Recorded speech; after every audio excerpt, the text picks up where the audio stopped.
இந்த கூட்ட ஒழுங்குகளின் கடைசி கூட்டத்தையும் ஆண்டவர் நமக்கு தந்தபடியால் கர்த்தருக்கு ஸ்தோத்திரம்.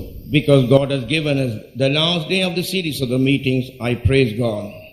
கர்த்தருடைய வசனங்களை தியானிக்கவும் நம்மை ஆழ்ந்து சிந்திக்கவும் இந்த கடைசி நாட்களில் ஆண்டவர் கிருபையாக நமக்கு தருகிற தருணங்களை நினைத்து நாம் நன்றி உள்ளவர்களாக இருக்க வேண்டும். Thinking about the wonderful opportunities God has given us in the last day to meditate on His word and to ponder about it, we should be very grateful to the Lord. கடந்த நாட்களிலே கர்த்தருடைய வசனத்திலிருந்து நாம் சிந்தித்த வண்ணமாக நம்முடைய ஜீவியத்தின் முழு உத்தேசமும் நம்முடைய ஆண்டவரை அவருடைய ரகசிய வருகையிலே சந்திக்க வேண்டும் என்பதுதான். During the last few days, what we meditated from the word of God, the entire purpose of our life is to meet Jesus at His secret coming. ஒரு காலத்தில் இந்த உலகத்தில் உத்தேசம் இல்லாத ஒரு வாழ்க்கை நாம் செய்து வந்தோம். Once upon a time, we were leading a life without any purpose on this earth.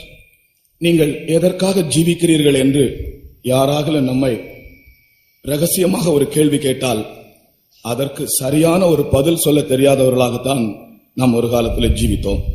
If someone asks you secretly what is the main purpose of your life, we were not able to give the right answer and thus we spent our life. ஆனால் இப்பொழுது நமக்கு நன்றாக தெரியும், யாராலும் ஒரு ஆள் நம்மை அணுகி நீங்கள் எதற்காக ஜீவிக்கிறீர்கள், உங்கள் உத்தேசம் என்ன என்று கேட்டால் அதற்கு ஏற்ற ஒரு பதிலை சொல்ல நம்முடைய இருதயத்தில் ஒரு ஆயத்தத்தை கர்த்தர் தந்து கொண்டிருக்கிறார்.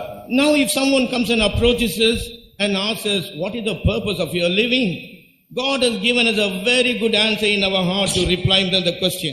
ஏழைகளும் பேதைகளும் இந்த உலகத்தில் அற்பமாக எண்ணப்படுகிறவர்களுக்கும் அப்படிப்பட்ட ஒரு நல்ல பதிலை கர்த்தர் கொடுத்திருக்கிறார். Poor people and the fools and people who are belittled on the earth, God is giving this right answer to reply to those people. ஆனால் இந்த உலகத்தில் இன்றைக்கும் எத்தனையோ மேதைகளும் எவ்வளவோ ஐஸ்வர்யவான்களும் அதிகாரிகளும் அவர்கள் எதற்காக ஜீவிக்கிறார்கள் என்று சரியாய் பதில் சொல்ல முடியாதவர்களாகவே ஜீவிக்கிறதை நாம் காண்கிறோம். But even now we can see many prudent, many great people, rich people without able to answer the purpose of the living, thus they continue on this earth. ஒரு ஆள் நம்மிடத்திலே வந்து நீங்கள் எப்படி ஜீவிக்கிறீர்கள் என்று கேட்டால் நாம் என்ன சொல்லுவோம்? If someone comes and asks us how are you living, what we will reply? ஒரு நாள் ஒரு சண்டே ஸ்கூல் பிள்ளைகள் இயேசு ஜீவிக்கிறபடியால் நாங்களும் ஜீவிக்கிறோம் என்று ஒரு chorus பாடிக்கொண்டிருந்தார்கள். One Sunday school children, they were singing a chorus, because Jesus is living, we are also living. அந்த பிள்ளைகள் பாடிக்கொண்டிருப்பதை பார்த்து நானும் அவர்களிடத்திலே போய் ஒரு கேள்வி இடையிலே கேட்டேன் அவர்களிடத்திலே, நாம் எப்படி ஜீவிக்கிறோம் என்று. While the Sunday school children were singing, I went and asked them a question, how are we living? அதிலே ஒரு சின்ன பையன் எழும்பி சரியாக சொன்னான், இயேசு ஜீவிக்கிறார், ஆகையால் நாங்களும் ஜீவிக்கிறோம். A small boy got up and said, Jesus is alive, therefore we are living. நாமும் அப்படித்தான், நீங்கள் எப்படி ஜீவிக்கிறீர்கள் என்று யாராவது கேட்டால் இயேசு ஜீவிக்கிறார், ஆகையால் நாங்களும் ஜீவிக்கிறோம் என்று நாம் சொல்லக்கூடும். If someone comes and asks us, how are you living? We must answer, because Jesus is alive, we are living. உயிர்த்தெழுந்த இயேசு ஜீவிக்கிறபடியால் நாங்களும் ஜீவிக்கிறோம். Resurrected Jesus, because he is alive, we are living. பிரியமானவர்களே, பழைய ஏற்பாட்டின் காலத்து பரிசுத்தவான்கள் கூட தங்களுக்கு ஒரு உயிர்த்தெழுதல் உண்டு என்றுதான வெளிப்படுத்தலோடு ஜீவித்திருக்கிறார்கள். Beloved people, even during the Old Testament time, the saints of God lived with a revelation that they have a resurrection. பழைய ஏற்பாட்டில் வாழ்ந்த பரிசுத்தவான்கள் அநேகரை நாம் பார்க்கும்போது அவர்கள் இந்த உலகத்தில் ஜீவித்திருந்தாலும் அவர்கள் தேவனோடு ஐக்கியப்பட்டவர்களாக உலகத்தில் இருந்து ஒரு வேறுபாட்டின் ஜீவியத்தை செய்து தங்களுடைய மரணத்திற்கு பின்பு அவர்களுக்கு ஒரு உயிர்த்தெழுதல் உண்டு என்ற நம்பிக்கையோடு வாழ்ந்திருக்கிறார்கள். When we consider the Old Testament saints of God, while they lived on this earth, they lived with God, they lived a life of separation, and they believed that after death they will have a resurrection. கர்த்தருக்கு ஸ்தோத்திரம். Praise be to God. யோபை பாருங்கள். You consider Job. யோபு சொல்லுகிறார், என் மீட்பர் உயிரோடு இருக்கிறார், நான் அவரை காண்பேன். My Redeemer is alive, I will meet him. யோபு 19 அதிகாரம் 25 வசனத்தை வாசித்து பார்ப்போம். When we read Job 19 chapter 25th verse, என் மீட்பர் உயிரோடு இருக்கிறார், அவரை நான் காண்பேன். my Redeemer is alive and I will see him. யோபு 19 அதிகாரம் Job 19 chapter 25 வசனம். verse 25. என் மீட்பர் உயிரோடு இருக்கிறார் என்றும் அவர் கடைசி நாளில் பூமியின் மேல் நிற்பார் என்றும் நான் அறிந்திருக்கிறேன். இந்த என் தோல் முதலானவை அழுகி போன பின்பு நான் என் மாம்சத்திலிருந்து தேவனை பார்ப்பேன், அவரை நானே பார்ப்பேன். அந்நிய கண்கள் அல்ல, என் கண்களே அவரை காணும். For I know that my Redeemer liveth, and that he shall stand at the latter day upon the earth. And though after my skin worms destroy this body, yet in my flesh shall I see God.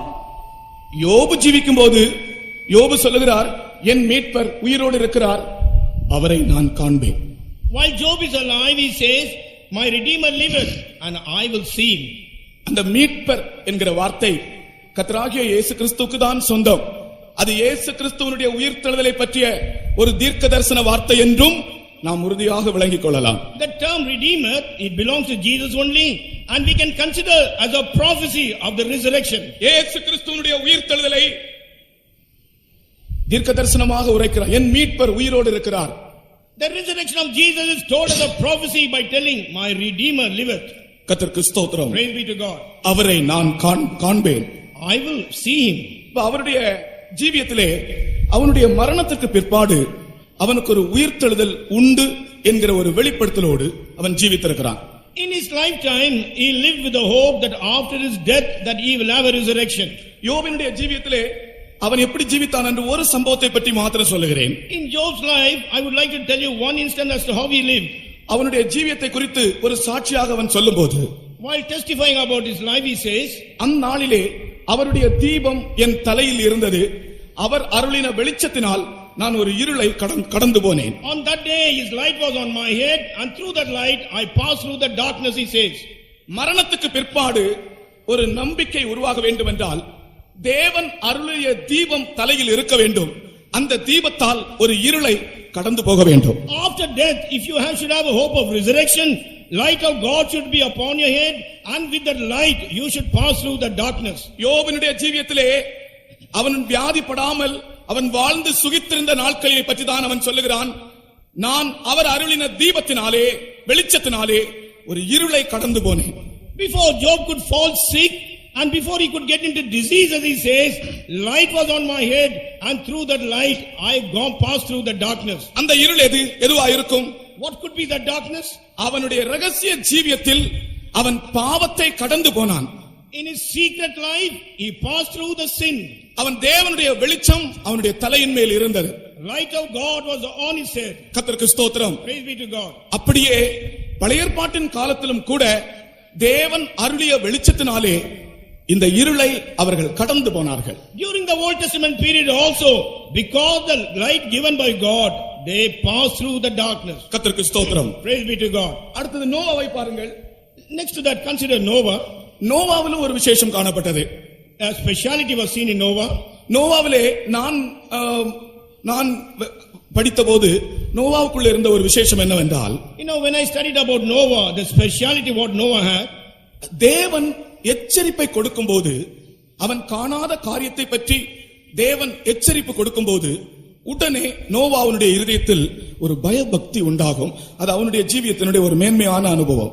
As soon as God gave him a warning, the things what he never saw, there was a great fear in the heart. That was his experience. கர்த்தருக்கு ஸ்தோத்திரம். Praise be to God. காணாத காரியத்தை பற்றி தேவன் ஒரு எச்சரிப்பை கொடுக்கும்போது அந்த எச்சரிப்பை கேட்கும் மாத்திரத்திலே உடனே அவனுடைய இருதயத்திற்குள் ஒரு தேவ பயம் உண்டாகும்.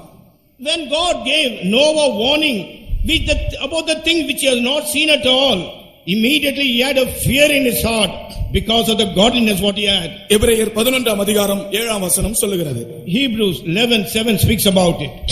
விசுவாசத்தினாலே நோவா தற்காலத்திலே காணாதவைகளை குறித்து தேவ எச்சரிப்பு பெற்று பயபக்தி உள்ளவனாகி, by faith Noah, being warned of God of things not seen as yet, moved with fear.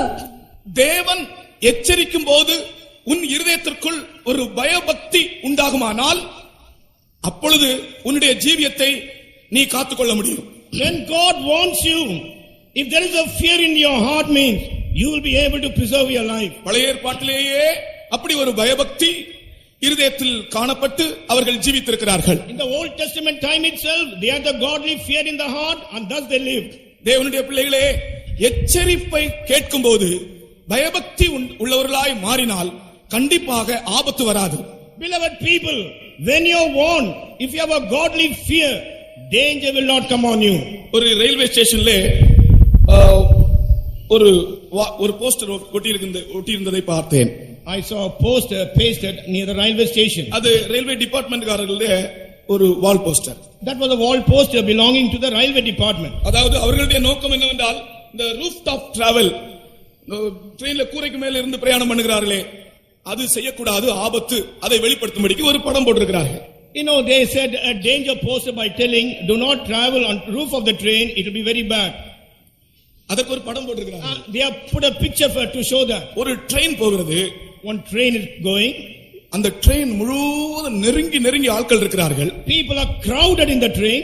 அதுல அந்த ட்ரெயினுடைய அந்த கூரையின் மேலே ஒரு 50 பேர் இருக்கிறார்கள். Almost 500 people are seated on the roof of the train. கொஞ்சம் தூரத்திலே ஒரு உயரம் குறைந்த ஒரு ஓவர் பிரிட்ஜ் வருகிறது. Within a short time they were able to pass through a over bridge which is very low. அந்த படத்தில் எழுதி இருக்கிறார்கள், their lost journey, அவர்களுடைய கடைசி பயணம் என்று. In the picture they are shown, this is your last journey. பிரியமானவர்களே, எச்சரிப்பை கொடுத்தும் அவர்கள் ரூஃப் டாப் டிராவல், கூரை மேல இருந்து பயணம் செய்கிறவர்களாக இருந்தால் அதுவே அவர்களுடைய கடைசி பயணமாக இருக்கும். Beloved people, when the warning is given, if they are the rooftop passengers, that will be the last journey. அதுபோல நோவாவுடைய விசேஷம் என்னவென்றால், தேவன் எச்சரிப்பை கொடுக்கும்போது உடனே ஒரு பயபக்தி இருதயத்திற்குள் உண்டாகுமா. The speciality of Noah is that as soon as Lord wants him, immediately he will be filled with a godly fear. அது ஒரு நல்ல இருதயத்தினுடைய அடையாளம். அது ஒரு நல்ல இருதயத்தினுடைய அடையாளம். That is a good sign of the heart. இந்த நாட்களில் நம்முடைய இருதயம் எப்படி இருக்கிறது? In these days, how is our heart seen? ஏதாவது ஒரு எச்சரிப்பு தேவ வசனத்தின் மூலமாயோ, வசனத்தை படிக்கும் போதோ, தீர்க்க தரிசனங்கள் மூலமாயோ, மற்றவர்கள் பேசுவதன் மூலமாகவோ, சம்பவங்கள் மூலமாகவோ ஒரு எச்சரிப்பு வரும்போது நம் இருதயத்திற்குள் அதை அசட்டை செய்கிறோமா அல்லது பயபக்தி அடைகிறோமா? When a warning comes, either by the word of God or by the reading of the word of God or through prophecy or through the messages, are we filled with a godly fear in our heart or are we despising it? அடுத்தது ஆபிரகாமை பாருங்கள். Consider Abraham. உயிர்த்தெழுதலின் நம்பிக்கையாயிருந்த பழைய ஏற்பாட்டு பரிசுத்தவான்களில் Abraham ஒரு முக்கியமான ஒரு பரிசுத்தவான். Among the saints who had the hope of resurrection in the Old Testament time, Abraham was an important man. மற்ற நோவா, யோபு இவர்கள் எல்லாரும் இருந்தாலும் கூட ஆபிரகாமுடைய விசேஷம், ஆபிரகாம் தான் அந்த விசுவாசத்திற்கு ஒரு சோர்ஸ், அதாவது விசுவாசத்தின் தகப்பன் என்று பெயர் எடுத்தவன் ஆபிரகாம் தான். Job was there, Noah was there, more than all these people, Abraham was a very special person because he received the name that he is the father of faith and he was the source of that. வேற யாருக்கும் இந்த பெயர் கிடைக்கவில்லை. No one else received that name. அப்ப விசுவாசத்திற்கு ஒரு ஆரம்பம் அங்கிருந்து தான் வருகிறார். From a beginning for the faith proceeds only from there. அவன் அஸ்திவாரமுள்ள நகரத்திற்காக காத்திருந்தானாம். He was waiting for the city with foundation. மனசாட்சியின் காலத்திலேயே அஸ்திவாரமுள்ள ஒரு நகரத்திற்காக அவன் வெளிப்படுத்தலோடு காத்துக் கொண்டிருந்தான். During the period of dispensation, during the period of conscience, he was anticipating for a city with foundation. நம்முடைய தேவன் எப்படிப்பட்டவர் தெரியுமா? You know what kind of God we have? அவரோடு சேர்ந்து ஜீவிக்கிறவர்களுக்கு அவருடைய சகல ரகசியங்களையும் மகிமைகளையும் வெளிப்படுத்தக்கூடிய ஒருவராய் இருக்கிறார். Those people who join with him and live, he is a God who reveals all his glorious things unto them. இந்த மனசாட்சியின் காலத்தில் அஸ்திவாரம் உள்ள ஒரு நகரத்தை கண்டு அதற்காக தன்னை அந்நியனும் பரதேசியும் ஆக்கிக் கொண்டு இந்த உலகத்தில் ஜீவித்தார். During the dispensation of conscience, hoping for a city with foundations, for that purpose he lived as a stranger and pilgrim on this earth. உலகத்தில் ஜீவித்தாலும் உலகத்தில் ஒட்டிக்கொள்ளவில்லை. Though he lived on this earth, he never clung on to the world. தாமரை இலையில் தண்ணீர் போல அவர்கள் இந்த உலகத்தில் ஒரு வேறுபாட்டின் ஜீவியம் செய்து கொண்டார்கள். As a lotus seen in the water, they lead a life of separation. முதல் பரதேசி எபிரேயன் என்று அழைக்கப்பட்டவன் ஆபிரகாம் தான். In the first place, a person who was called as a Hebrew, it was Abraham. நேற்று நான் சொன்னது போல எபிரேயன் என்ற வார்த்தை ஒரு ஜாதி பெயர் அல்ல, அது ஒரு காரண பெயர்.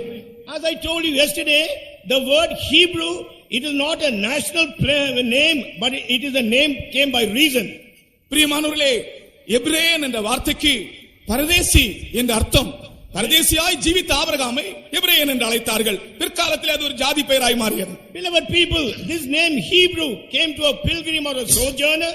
Abraham lived as a sojourner, so he received this name. கர்த்தருக்கு ஸ்தோத்திரம். Praise be to God. அஸ்திபாரம் உள்ள நகரத்தை வெளிப்படுத்தல் மூலமாய் கண்டபோது அவன் அதற்காக தன்னை பரதேசியாக்கிக் கொண்டான். When he saw the city with foundation through revelation, for that purpose he made himself as a stranger and a pilgrim. பழைய ஏற்பாட்டின் பரிசுத்தவான்களே, பரதேசிகளாய் இந்த உலகத்தில் ஜீவித்திருப்பது உண்மை என்றால் இந்த நாட்களில் அவர்கள் அடையாத மேன்மையான ஒரு இடத்துக்கு ஆயத்தப்படுகிற நாம், அல்லது கிறிஸ்துவின் மணவாட்டி ஸ்தானத்தை அடைய வாஞ்சியாயிருக்கிற நாம் இந்த உலகத்தில் எவ்வளவு பரதேசிகளாய் ஜீவிக்க வேண்டியது முக்கியமா இருக்கிறது. If the Old Testament saints of God are lived as a stranger and pilgrim on this earth, we were going to attain a better place. How much more we have to lead a life of this particular nature. கர்த்தருக்கு ஸ்தோத்திரம். Praise be to God. உலகத்தில் கோடாகோடி ஜனங்கள் ஜீவித்தாலும் தங்களை அந்நியரும் பரதேசிகளும் ஆக்கிக் கொண்டு ஒரு கூட்டம் ஜனங்கள் இந்த உலகத்தில் ஜீவிக்கிறார்கள். அவர்களே கிறிஸ்துவின் மணவாட்டியாய் மாற முடியும். Crores of people may be living on this earth, but there is one group of people who are counting them as stranger and pilgrims. They only can be formed as a group of bride. சரி, தானியேலை பாருங்கள். You consider Daniel. தானியேலுடைய புத்தகத்தின் கடைசி வசனத்திலே, In the last verse of that book of Daniel, அவனுக்கு சொல்லப்படுகிற வார்த்தை, உன் சுதந்திர வீதத்திற்கு நீ எழுந்திருப்பாய். the last word which is spoken unto him, you arise for the house of your inheritance. தானியேலின் புத்தகத்தின் கடைசி வார்த்தையை பாருங்கள், உன் சுதந்திர வீதத்திற்கு நீ எழுந்திருப்பாய். Will you rise up for the inheritance of your house? அப்படி என்றால் தானியேல் தன்னுடைய இருதயத்திலே தனக்கு ஒரு சுதந்திரம் உண்டென்ற வெளிப்படுத்தலோடு வாஞ்சையோடு அதற்கேற்ற ஒரு ஜீவியம் செய்திருக்கிறான். Daniel in his lifetime with a revelation that he will have an inheritance, eagerly he waited and he lived for that. பழைய ஏற்பாட்டின் பரிசுத்தவான்களே, தங்களுக்காக ஒரு சுதந்திரம் உண்டென்று ஜீவித்திருப்பது உண்மை என்றால், தேவனுடைய ஜனமே, நமக்கு பரலோகத்தில் ஒரு சுதந்திரம் உண்டென்று நாம் எவ்வளவு அதிகமாய் சொல்ல வேண்டும், அதற்காக வாஞ்சிக்க வேண்டும். If the Old Testament saints of God, if they are lived with a revelation that they will have an inheritance in heaven, beloved people of God, how much so we have to live, because we have an inheritance in heaven for us. அதிலே ஒரு சத்தியத்தை நான் சொல்லுகிறேன். In that I will tell you a truth. பரலோக ராஜ்யத்தில் சுதந்திரத்தை விரும்புகிறவர்களும் விசுவாசிக்கிறவர்களும், Person who believes and who desires the inheritance in heaven, இந்த உலகத்தில் ஜீவித்திர நாட்களிலேயே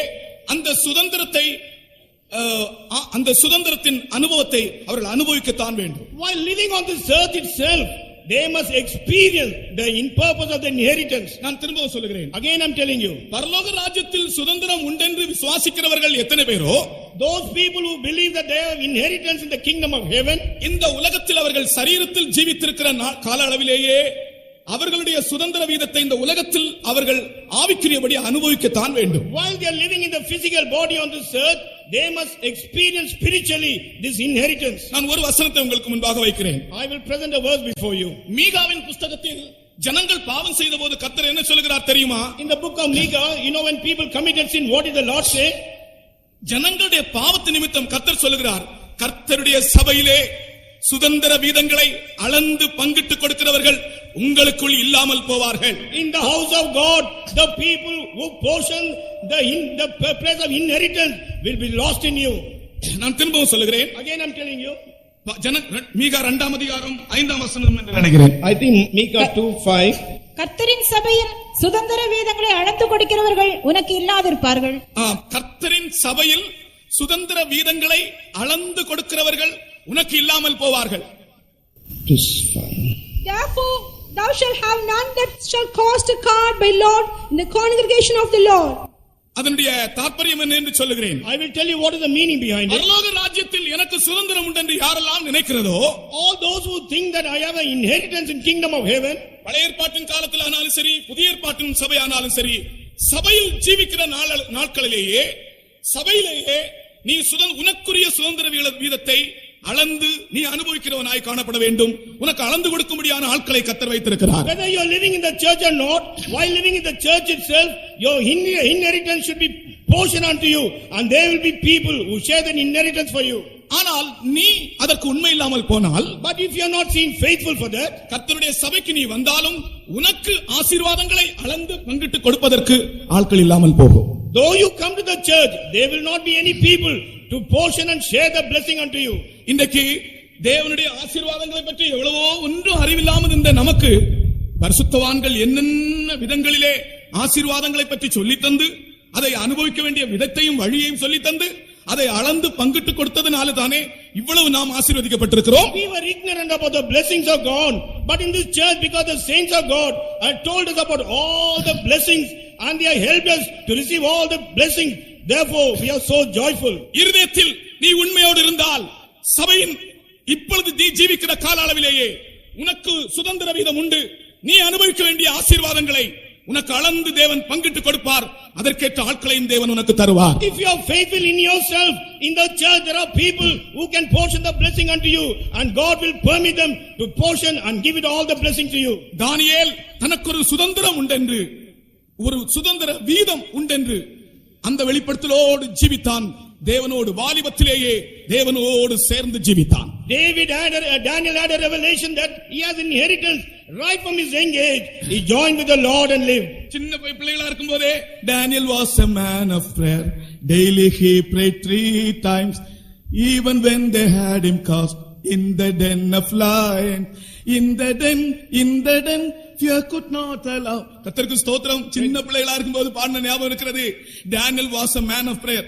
தானியேல் ஒரு ஜெபிக்கிற மனுஷனாயிருந்தான். தேவனோடு வாலிபத்திலேயே, அவனுடைய இளமை பருவத்திலேயே, அவனுடைய சிறுமை பருவத்திலேயே எனக்கு ஒரு சுதந்திரம் உண்டென்ற வெளிப்படுத்தல் இருந்தபடியால் ஆண்டவரோடு அணுகி ஜெபித்தான். Daniel, right from his young age, he was a man of prayer because he had a revelation that he has an inheritance. He joined with the Lord and lived. கர்த்தருக்கு ஸ்தோத்திரம். Praise be to God. ஆகையால் தேவனுடைய இனி வரப்போகிற மரணத்துக்கு பிற்பாடு நமக்கு ஒரு சுதந்திர வீதம் பரலோகத்தில் உண்டென்று விசுவாசிக்கிறவர்கள் இந்த சபையிலேயே நீங்கள் ஆசீர்வாதத்தை அனுபவிக்க வேண்டும். அதற்காக நீங்கள் சபையிலே ஆண்டவரோடு நீங்கள் நெருங்கி ஜீவிக்க வேண்டும். After death, those people who believe that we have inheritance in the kingdom of heaven, while you live in the church itself, you must believe and experience those blessings. தானியேல் தேவனுக்கு பிரியமான புருஷன் என்று பெயர் பெற்றவன். Daniel was a man who received a name that he was pleasing unto God. இப்படி பழைய ஏற்பாட்டு பரிசுத்தவான்களை ஒவ்வொருவரையும் பற்றி சொல்லிக் கொண்டே போகலாம். Like that we can continue to tell about the Old Testament saints of God. இந்த பழைய ஏற்பாட்டு பரிசுத்தவான்கள் அவர்கள் தங்களுடைய சுதந்திர வீதத்திற்கு எழும்புகிற ஒரு சமயம் உண்டு. There is a time where all the Old Testament saints of God will stand up for their inheritance. கர்த்தராகிய இயேசு கிறிஸ்துவினுடைய பாதங்கள் ஒலிவ மலையின் மேல் இறங்கும். The feet of Lord Jesus Christ will rest on Mount Olive. அது ஒரு தீர்க்க தரிசனத்தின் நிறைவேறுதலாக. That is a fulfillment of a prophecy. அவர் எல்லாரும் காணத்தக்கதாக அவர் பகிரங்கமாய் வருவார். For everyone to see openly, he will come there. அது அவருடைய ரகசிய, அவருடைய இரண்டாம் வருகையின் மூன்றாம் பகுதி என்று நான் நேற்றுக்கு உங்களுக்கு சொன்னேன். Yesterday I told you that is the third portion of his second coming. அதற்கு பிற்பாடு இந்த உலகத்தில் ஒரு பெரிய யுத்தம் நடக்கும், அர்மகதோன் என்கிற இடத்திலே. After that there will be a great battle on this earth that is called the battle of Armageddon. அந்த யுத்தத்திற்கு பின்புதான் இந்த பழைய ஏற்பாட்டில் உள்ள பரிசுத்தவான்களும் எல்லா இரத்த சாட்சிகளும் உயிரோடு எழும்புகிறார்கள். After that battle only all the Old Testament saints of God and the martyrs will rise up. என் மீட்பரை நான் காண்பேன் என்று சொன்னாரே யோபு. You know the Job says, I will see my redeemer. அப்பொழுதுதான் அவர் காண்கிறார், எழும்பும்போது அவர் காண்கிறார். When he arrives he will see him. ஆனால் அவர் காண்பதற்கு முன்பதாகவே நம்முடைய மீட்பராக அல்ல, மணவாளனாக நாம் காணப்போகிறோம். Before he could see him not as a redeemer, we are going to see him as our bridegroom. நாம் நம்முடைய இயேசுவை நம்முடைய மணவாளனாக காணப்போகிறோம். யோபு காண்பதற்கு முன்னதாகவே நாம் காணப்போகிறோம். We are going to see our Jesus as our bridegroom before Job could see. We are going to see him. அந்த வாஞ்சை விசுவாசம் இருக்கிறவர்கள் கரங்களை உயர்த்தி ஒரு அல்லேலூயா சொல்வோமாக. Hallelujah. அல்லேலூயா. யோபு காண்பதற்கு முன்னதாகவே நாம் நம்முடைய மணவாளனை காணப்போகிறோம். Before Job could see, we are going to see our bridegroom. கர்த்தருக்கு ஸ்தோத்திரம். Praise be to God. கர்த்தராகிய இயேசு கிறிஸ்துவினுடைய ரகசிய வருகையிலே எடுத்துக்கொள்ளப்பட வேண்டும் என்றால் என்னென்ன தகுதிகள் வேண்டும் என்று நான் நேற்றுக்கு வரைக்கும் சில விஷயங்கள் சொன்னேன். Yesterday I told you as to what all worthiness we require if you want to be caught up at the secret coming of Jesus. இன்றைக்கு நம்முடைய சரீரம் எப்படிப்பட்டதா இருக்க வேண்டும் என்று சில காரியங்கள் மட்டும் சொல்லி முடிக்கிறேன். Today I will tell you as to how should our body be. நம்முடைய சரீரம் கிரயத்துக்கு கொள்ளப்பட்ட சரீரம். Our body has been bought with a price. எல்லா மனுஷரும் அறிய வேண்டியது நம்முடைய சரீரத்தை கர்த்தராகிய இயேசு கிறிஸ்து கிரயத்துக்கு கொண்டார். All of us should know about it. Lord Jesus Christ has bought our body with a price. இயேசு கிறிஸ்துவினுடைய ரகசிய வருகையிலே நம்முடைய சரீரம் மறுரூபம் அடைய வேண்டும் என்றால் இந்த காரியங்களை நாம் கவனித்திருக்க வேண்டும். At the secret coming of Lord Jesus Christ, if our body has to be transformed, we have to observe now the things spoken. 1 கொரிந்தியர் 6 அதிகாரம் 20 வசனத்திலே 1 Corinthians 6 chapter verse 20. கிரயத்துக்கு கொள்ளப்பட்டீர்களே, ஆகையால் தேவனுக்கு உடையவைகளாகிய உங்கள் சரீரத்தினாலும் உங்கள் ஆவியினாலும் தேவனை மகிமைப்படுத்துங்கள். நம்முடைய Bought with a price, therefore glorify God in your body and in your spirit which are God's. நம்முடைய சரீரம் ஆண்டவருடைய இரத்தத்தினால் கிரயத்துக்கு கொள்ளப்பட்டது. Our body has been bought with a price, which is the blood of Jesus. முதலாவது நம்முடைய சரீரத்தை அவர் இரத்தத்தினால் விலைக்கு வாங்கி இருக்கிறார். In the first place, he has purchased our body by his precious blood. ஆகையால் நாம் நம்முடையவர்கள் அல்ல. Therefore, we do not belong to us. இன்னொன்று, நம்முடைய சரீரத்திலே அவர் பரிசுத்த ஆவியை தந்திருக்கிறார்.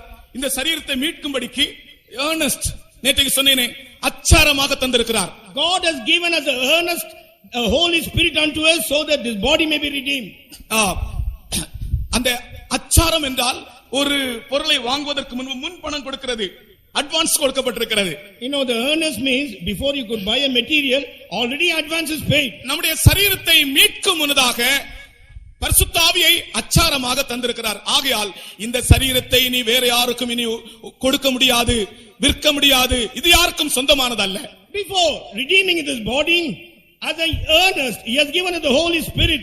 Therefore, we cannot sell this body to anyone, and we cannot utilize this body for any other purpose. இது அவருடைய இரத்தத்தினால் விலைக்கு வாங்கப்பட்ட சரீரம். This is a body which has been purchased by the blood. உங்களுடைய சரீரம் உங்களுடையது அல்ல, உங்களுக்கு சொந்தமானது அல்ல. இது இயேசு கிறிஸ்துவின் இரத்தத்தால் மீட்கப்பட்டிருக்கிறது. Your body is not yours and it doesn't belong to you. This has been redeemed by the blood of Jesus. ஆகையால் தான் நம்முடைய சரீரத்தை நம்முடைய விருப்பத்தின்படி நாம் அலங்கரிக்கவோ அல்லாவிட்டால் நம்முடைய சரீரத்தை தேவனுடைய நாமத்தின் மகிமைக்கு ஏதுவல்லாத எந்த கிரியைகளுக்கு உட்படுத்தவோ நமக்கு அதிகாரம் இல்லை. We have no authority to adorn our body as we feel like, and we have no authority to adorn against the pleasing, against the commandment of God. ஒரு காலத்திலே நான் எனக்கு ஒரு சின்ன அறிவுதான் இருந்தது. ஒரு சின்ன பையனா இருக்கும்போது நான் சொல்வேன், எல்லா கிறிஸ்தவர்களையும் அங்க இயேசு வரும்போது எல்லா கிறிஸ்தவர்களையும் கொண்டு போவார், மற்ற எல்லாரையும் கொன்று விடுவார். சின்ன பசங்களா இருக்கும்போது அப்படிதான் ஒரு அறிவு, ஒரு வைராக்கியம். When I was a small boy, my understanding was very, very limited. That time I used to see when Jesus Christ come, he will take away all the Christians and he will slay all other people who are left out. ஆனால் கர்த்தருடைய பிரமாணத்தை அறிந்த பிற்பாடு, But after knowing the commandment of God, நம்முடைய சரீரத்தை நாம் எப்படி உபயோகப்படுத்த வேண்டும்? நீங்கள் அவருடைய நாமத்தின் மகிமைக்கு மாத்திரம்தான் இந்த சரீரம் உபயோகமாக வேண்டும். how we should utilize our body, it should be only used for the glory of his name. உங்கள் சரீரத்தாலும் உங்கள் ஆத்மாவாலும் அவரை மகிமைப்படுத்துங்கள். With your body and soul, you glorify him. கர்த்தருக்கு ஸ்தோத்திரம். Praise be to God. அப்ப அவருடைய மகிமைக்கு ஏது அல்லாத எந்த காரியத்திற்கும் இந்த சரீரம் இல்லை. Other than for his glory, this body is not meant for anything else. அதனால தான் நம்முடைய சரீரத்தை நாம் அலங்கரிப்பதும் இல்லை. That is why we do not decorate our body. சாப்பாடு விஷயத்திலும் கூட இந்த சரீரத்திலே நாம் கவனமாக இருக்கிறோம். Even in the matter of eating, we should be very, very careful in this body. தானியேல் கூட அவன் சாப்பாடு விஷயத்திலும் கவனமாக இருந்தான் பாருங்கள். You see Daniel, he was very careful in his eating habit. நீ போதன பிரியனா இருந்தால் உன் தொண்டையிலே கத்தியை வை, வசனம் சொல்லுகிறது. The word of God says, if you are a glutton, put the knife in your throat. பிரியமானவர்களே, சாப்பாடு விஷயத்திலும் கூட இந்த சரீரம் மீட்கப்பட வேண்டும் என்றால் அதிலும் கூட நாம் ஜாக்கிரதையாக இருக்க வேண்டும். Beloved people, in the matter pertaining to food, if you want to be caught up, we should be very, very careful in that. உன்னுடைய ஆகார விஷயத்தில் நீ உன்னுடைய சரீரத்தை விற்க கூடாது. You should not sell your body in the matter pertaining to your food. தானியேல் ஆகார விஷயத்திலும் அவன் கட்டுப்பாடு உடையவனாய் இருந்தான். Daniel was bound even in the matter pertaining to his eating. கர்த்தருக்கு ஸ்தோத்திரம். Praise be to God. அது அவனுக்கு அவனுடைய ஜீவியத்தை, அவனுடைய ஆத்துமாவை பாதுகாக்கக்கூடிய ஒன்றாக இருந்தது. That was able to preserve his life and in his soul. இயேசு கிறிஸ்து பசியா இருந்தபோது பிசாசு வந்தவரை சோதிக்க 3 சோதனைகளை அவருக்கு முன்பாக வைத்தான். When Jesus was hungry, devil, in order to tempt him, he came and put forth before him 3 temptations. முதலாவது அவருக்கு பசியா இருந்தபோது இந்த கல்லை நீர் அப்பமாக்கி சாப்பிடும் என்று சொன்னான். In the first place, when Jesus was hungry, the Satan told, make these stones as bread for you to eat. ஆனால் இயேசு அந்த ஆகார விஷயத்தில் ஜெயம் பெற்றார். But Jesus in the matter of food, he got victory. He got victorious. கர்த்தருக்கு ஸ்தோத்திரம். Praise be to God. உபாகம புஸ்தகத்தில் இருந்துதான் அந்த 3 கேள்விகளுக்கும் 3 சோதனைகளுக்கும் உபாகம புஸ்தகத்தில் இருந்துதான் இயேசு பதில் சொல்லுகிறார். From the book of Deuteronomy only, Jesus replies unto the 3 temptations. பிசாசு அவருக்கு கொண்டு வந்த 3 சோதனைகளையும் உபாகம புஸ்தகத்தில் உள்ள 3 வசனங்களை சொல்லி பிசாசை மேற்கொண்டார். The 3 temptations brought by the devil, telling the 3 verses from the book of Deuteronomy, Jesus overcame him. மனுஷன் அப்பத்தினால் மாத்திரமல்ல தேவனுடைய வசனத்தினாலும் பிழைப்பான். Man not by bread alone, but he will live with the word of God. கர்த்தருக்கு ஸ்தோத்திரம். Praise be to God. நாம் அப்பத்தினால் ஜீவிக்கும்படியாக அல்ல, தேவனுடைய வசனத்தினால் பிழைக்கும்படி தேவன் நம்மை அழைத்தார். Not to live through the bread, but God has called us so that we may live by the word of God. அதனால் ஆகார விஷயத்திலும் நமக்கு ஒரு ஜெயம் வேண்டும். Therefore we have victory in the matter of food also. அலங்காரத்திலும் நமக்கு ஒரு ஜெயம் வேண்டும். Even in our decoration or adorning, we need a victory. நம்முடைய சரீரம் கிரயத்துக்கு கொல்லப்பட்டிருக்கிறது. Our body is bought with a price. நாம் சொந்தமானவர்கள் அல்ல. We don't belong to us. நம்முடைய சரீரத்தை நாம் உபயோகப்படுத்துவோம் என்றால் ஆண்டவருடைய நாமத்தின் மகிமைக்கு ஏதுவானதுக்காக மாத்திரமே உபயோகப்படுத்துவோம். இது கடைசி நாள் செய்தியா இருக்கிறது. If at all we want to use our body, let us make use of it only for the name of the glory of God, because this is the end time. அடுத்தது இன்னொரு சரீரத்தை பற்றி எபிரேயரிலே வாசிக்கிறோம். Next to that, about another body we read in book of Hebrews. நம்முடைய சரீரம் சுத்த ஜலத்தால் கழுகப்பட்ட சரீரமாய் இருக்க வேண்டும். Our body should be a body which is cleansed by the pure water. இல்லையா? எபிரேயர் 10:22 10ஆம் அதிகாரத்திலே வாசிக்கிறோம். துர்மனசாட்சி நீங்க தெளிக்கப்பட்ட இருதயம் உள்ளவர்களாயும் சுத்த ஜலத்தால் கழுவப்பட்ட சரீரம் உள்ளவர்களாயும். சுத்த ஜலத்தால் கழுகப்பட்ட சரீரம் உள்ளவர்களா? English. Let us draw near with a true heart in full assurance of faith, having our hearts sprinkled from an evil conscience and our bodies washed with pure water. பாருங்கள், துர்மனசாட்சி நீங்க தெளிக்கப்பட்ட இருதயம் உள்ளவர்களாகவும் சுத்த ஜலத்தால் கழுகப்பட்ட சரீரம் உள்ளவர்களாகவும். Having our hearts sprinkled from an evil conscience and our bodies washed with pure water. இந்த சுத்த ஜலம் இந்த உலகத்தில் எங்கும் கிடையாது. We can't see the pure water on this earth anywhere. நம்முடைய சரீரத்தை சுத்திகரிக்கக்கூடிய சுத்த ஜலம் என்று சொல்லப்பட்டிருக்கிறது. இந்த சுத்த ஜலம் உலகத்துக்குரிய எழுத்துக்குரிய ஒரு ஜலம் அல்ல. This pure water which is meant to wash our body, it is not a literal water or the worldly water. பழைய ஏற்பாட்டின் காலத்தில் தீட்டு கழிக்கிற ஜலம் என்று ஒரு ஜலம் இருந்தது. In the Old Testament period, there was a water called the water of separation. அந்த தீட்டு கழிக்கும் ஜலம் ஒரு மனுஷன் செய்த தீட்டுகளை அவனை விட்டு அகற்றும். That water of separation will hinder a man from committing evil. அவனை சுத்திகரிக்க அங்க ஒரு ஆசாரியனும் இருந்தான். There was a priest in order to cleanse him also. எங்கேயாவது யாருக்கும் தெரியாமல் ஒரு தீட்டுப்பட்டால் அவன் ஆசாரியனிடத்தில் வந்து தீட்டுப்பட்டேன் என்று சொன்னால் தானே ஆசாரியனுக்கு தெரியும். அவன் தீட்டுப்பட்டேன் என்று சொல்ல வேண்டும். If he is defiled in any way, any place, he must come and tell the priest that he is defiled. Only if he tells the priest only, the priest will come to know about it. சுத்த ஜலம் கொண்டு அவன் சுத்திகரிக்கப்பட வேண்டும் என்றால், if he has to be cleansed with the pure water, அவன் தீட்டுப்பட்டதை அவன் வந்து ஆசாரியனுக்கு சொல்ல வேண்டும். He who is defiled, he must come and confess it to the priest. ஆசாரியன் காணவில்லை, வேறு யாரும் காணவில்லை, ஆனால் நான் ஒரு பிரேதத்தை தொட்டேன், நான் தீட்டுப்பட்டேன் என்று சொன்னால் ஆசாரியன் சுத்த ஜலம் தெளிப்பான். Priest has not seen and nobody else has seen, but if this person comes and tells, I had touched a dead body, thus I am defiled, if he come and confess it, he will be cleansed. மனசாட்சி நீங்க மனசாட்சி நீங்கும்படியாக இருதயத்தில் தெளிக்கப்பட்டது. நமக்குள்ளே இருக்கிறதான சில எண்ணங்களை கூட, நம்முடைய சரீரத்தில் செய்த சில தீட்டான கிரியைகளை கூட பாவ அறிக்கையின் மூலமாக சுத்த ஜலம் தெளிக்கப்பட்டு நாம் சுத்திகரிக்கப்பட வேண்டும். Even the sins what we have committed in our body, all the thoughts of our mind also, for that to be removed, we have to be sprinkled with the pure water. கர்த்தருக்கு ஸ்தோத்திரம். Praise be to God. ஆகையால் கர்த்தருடைய வருகைக்காக சரீர மீட்புக்காக காத்திருக்கிறவர்கள் ஒவ்வொருவருக்கும் பாவ அறிக்கை என்பது மிகவும் முக்கியமான ஒரு அனுபவமாக இருக்கிறது. Everyone was waiting for the redemption of the body at the coming of Lord Jesus Christ. Confession of sin is very, very important. பிரேதத்தினால் ஒரு மனுஷன் தீட்டுப்பட்டால், if he touches the dead body and defiled, அவன் தீட்டுப்பட்டது யாருக்கும் தெரியாது. Nobody knows that he is defiled. அவன் தொட்டது யாருக்கும் தெரியாது. Nobody knows that he has touched it. ஆனால் வசனம் சொல்லுகிறது, அவன் தன்னை சுத்திகரிக்காமல் அப்படியே பாளையத்திற்கு போனால் அவன் தன் ஜனத்தில் இராதபடிக்கு அறுப்புண்டு போவானா. Without cleansing himself, he goes to the camp, he will be cut off from his people that he may not be with them anymore. ஆகையால் அவன் என்ன செய்ய வேண்டும்? Therefore what he must do? அவன் ஆசாரியனிடத்தில் வந்து நான் ஒரு பிரேதத்தை தொட்டேன், நான் தீட்டுப்பட்டிருக்கிறேன் என்று சொன்னால், சுத்த ஜலம் கொண்டு நம்மை சுத்திகரித்தோனே, சுத்த ஜலம் கொண்டு நம்மை சுத்திகரித்தோனே, சுத்த கைகளை உயர்த்தி ஸ்தோத்தரிப்போமே, சுத்த கைகளை உயர்த்தி ஸ்தோத்தரிப்போமே, சுத்த ஜலம் கொண்டு நம்மை சுத்திகரித்தோனே, சுத்த ஜலம் கொண்டு நம்மை சுத்திகரித்தோனே, சுத்த கைகளை உயர்த்தி ஸ்தோத்தரிப்போமே, சுத்த கைகளை உயர்த்தி ஸ்தோத்தரிப்போமே. உன்னுடைய சரீரத்தில் சுத்த ஜலம் தெளிக்கப்படும் போதுதான் கைகள் சுத்தமாகும்.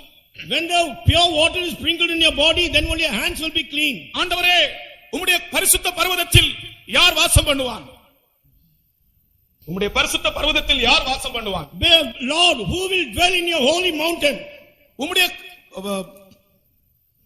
உம்முடைய வாசிங்களது, உம்முடைய கூடாரத்தில் யார் தங்குவான்? உம்முடைய பரிசுத்த பர்வதத்தில் யார் ஏறுவான்? Who will dwell in your tabernacle? Who will rise up to your holy mountain?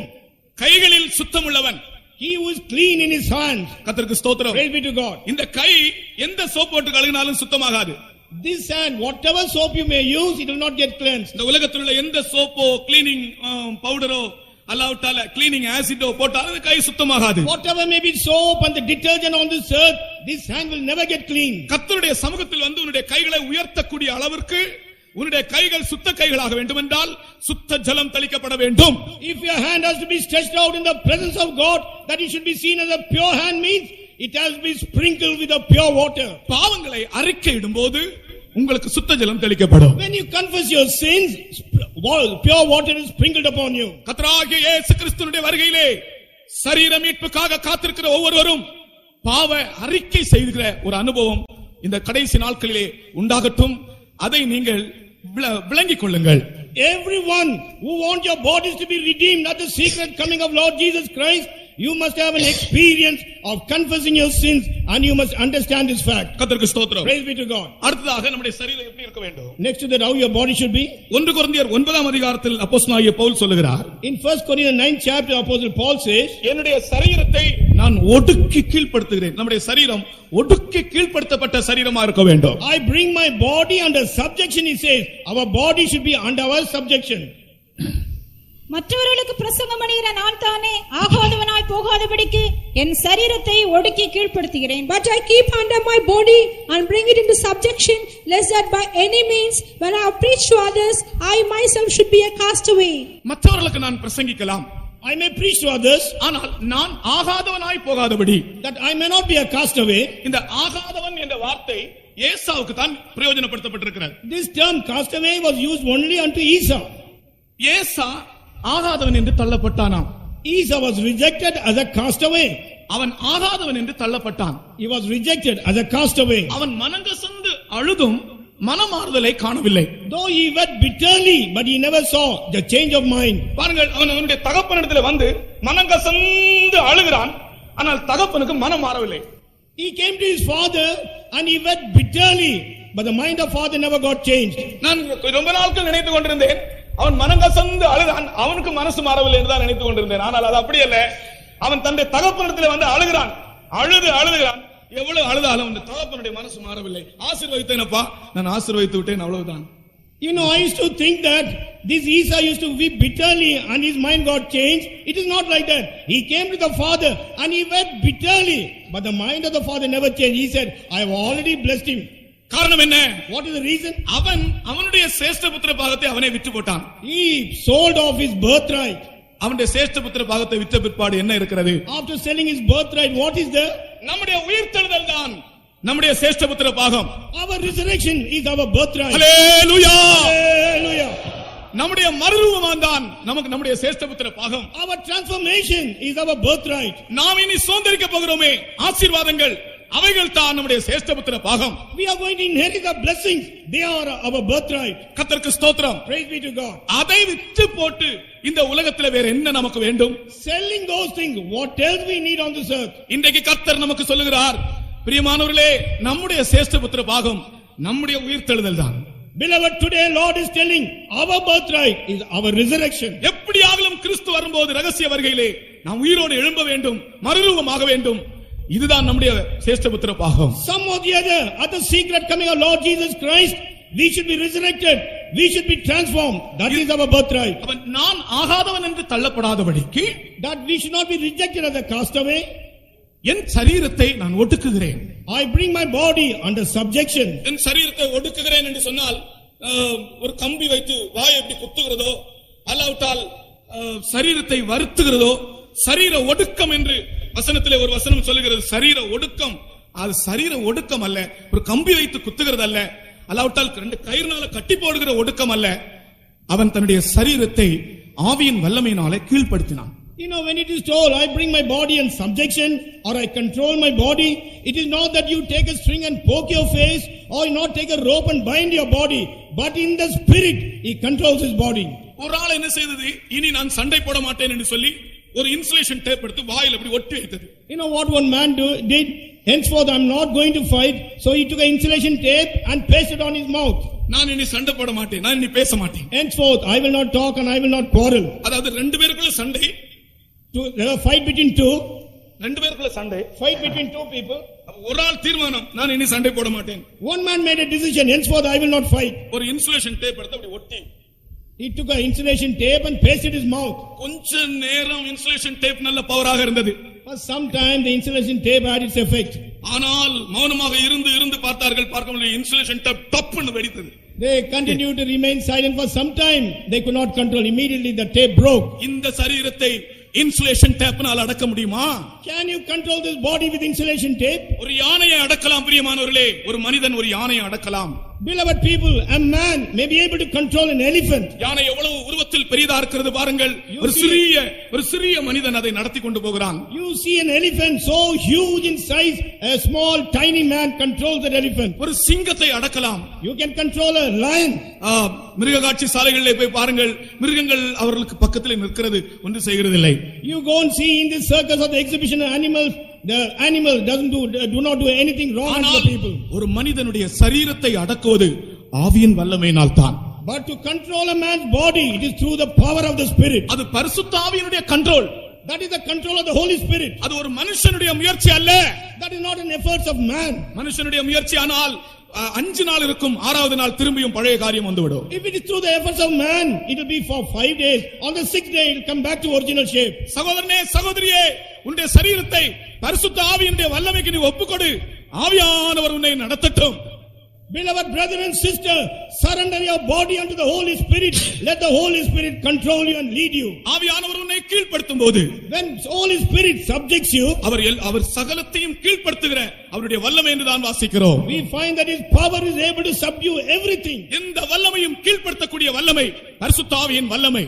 The power of the Holy Spirit is the power which could subdue any other power. உனக்கு முடியாது, ஆனால் பரிசுத்த ஆவியினுடைய வல்லமை அதை உனக்கு முடியும்படி செய்கிறது. It is not possible by you, but the power of the Holy Spirit makes it possible in you. அதற்காகத்தான் பரிசுத்த ஆவியானவர் நமக்கு கொடுக்கப்பட்டார். That is why the Holy Spirit has been given unto you. பரிசுத்த ஆவியின் அபிஷேகம் நம்முடைய சரீரத்தில் கொடுக்கப்பட்டதன் நோக்கம் அவருடைய வல்லமையினாலே நம்முடைய சரீரத்தை நாம் கண்ட்ரோல் பண்ணி நடத்தும்படியாக. The purpose of the Holy Spirit being given in our body is that through the power of the Holy Spirit we will be able to control our body. இன்னொன்று, நம்முடைய பலவீனங்களில் பரிசுத்த ஆவியானவர் உதவி செய்கிறார். Not only that, in our weaknesses, infirmities, the Holy Spirit helps us. பரிசுத்த ஆவியினுடைய அபிஷேகம் கொடுக்கப்பட்ட முக்கியமான இன்னொரு நோக்கம் நம்மை ஜெபிக்கிறவர்களாய் மாற்றுவது. Another important purpose of the anointing of the Holy Spirit, he makes us to pray.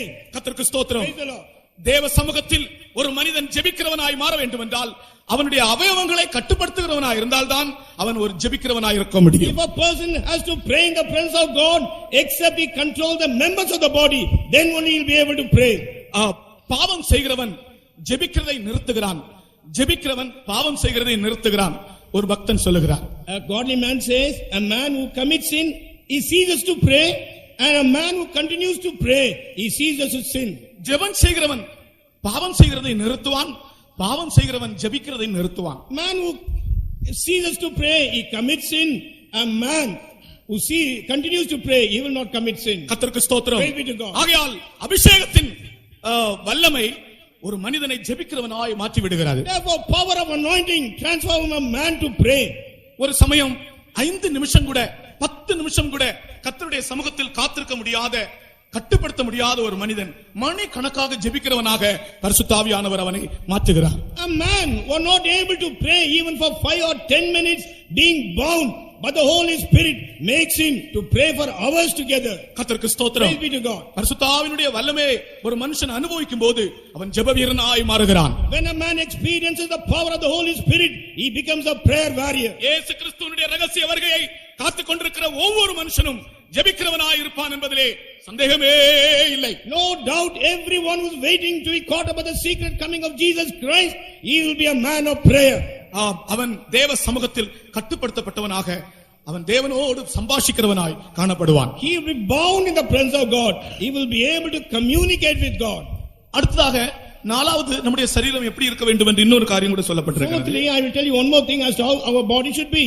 உங்களுடைய சரீரத்தை நீங்கள் ஆண்டு கொள்ளுங்கள், பரிசுத்தமானதாயும் கனமானதாயும் ஆண்டு கொள்ளும்படி அறிந்து இந்த விஷயத்தில் ஒருவனும் மீறாமலும் என்று சொல்லப்பட்டிருக்கிறது. தெசலோனிக்கேயர் 1 தெசலோனிக்கேயர் 4ஆம் அதிகாரம் 5ஆம் வசனம். 1 Thessalonians 4:5.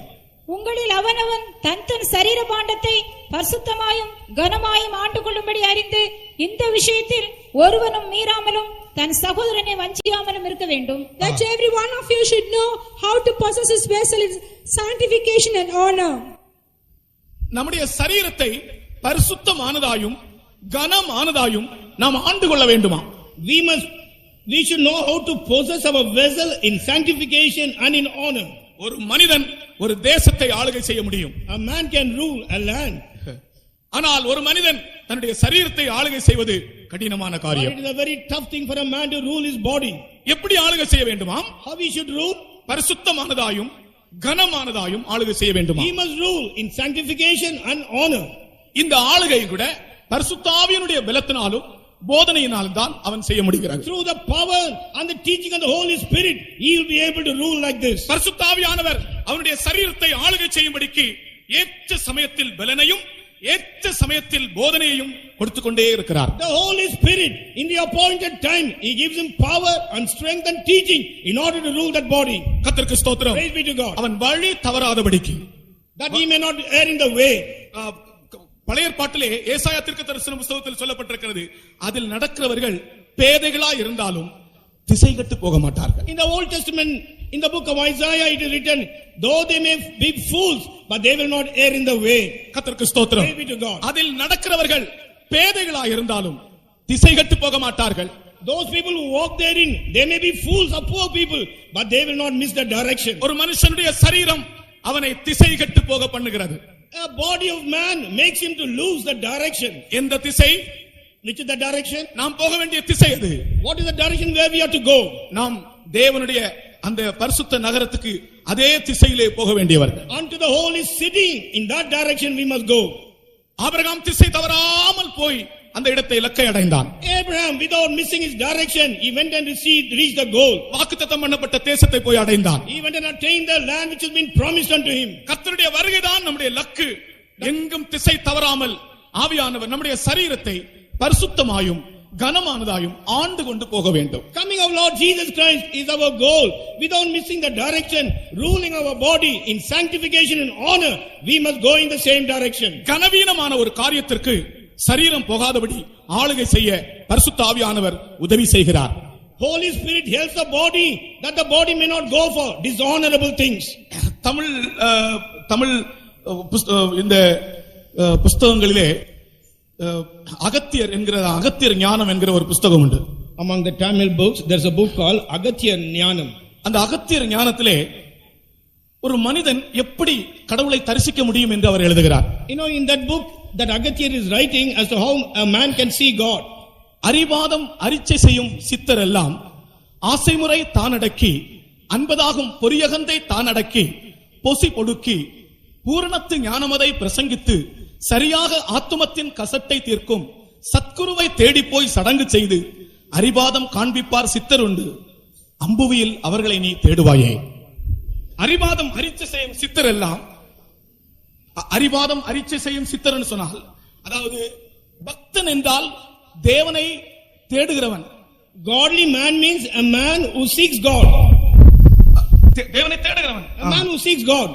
சித்தன் என்றால் கடவுளை கண்டவனாம்.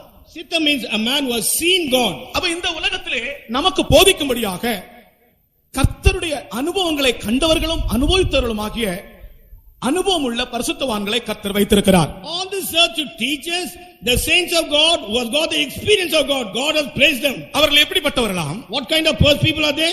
ஆசை முறை தானடக்கி அன்பதாகும் பொரியகந்தை தானடக்கி பொசி பொடுக்கி பூரணத்து ஞானமதை பிரசங்கிக்கிறார்கள். அதாவது அவர்கள் ஆசை இச்சைகள் எல்லாம் வெறுத்து அடக்கி ஆண்டு பூரணத்து ஞானத்தை பிரசங்கம் பண்ணுகிறார்கள். You know, they are controlling the self-lust and all these things and ruling over them. They are preaching the doctrine of perfection. கர்த்தருக்கு ஸ்தோத்திரம். Praise be to God. நான் உனக்கு போதித்து நீ நடக்க வேண்டிய வழியை உனக்கு காண்பிப்பேன். உன்மேல் என் கண்ணை வைத்து உனக்கு ஆலோசனை சொல்லுவேன். I will teach you and show you the way where you must go.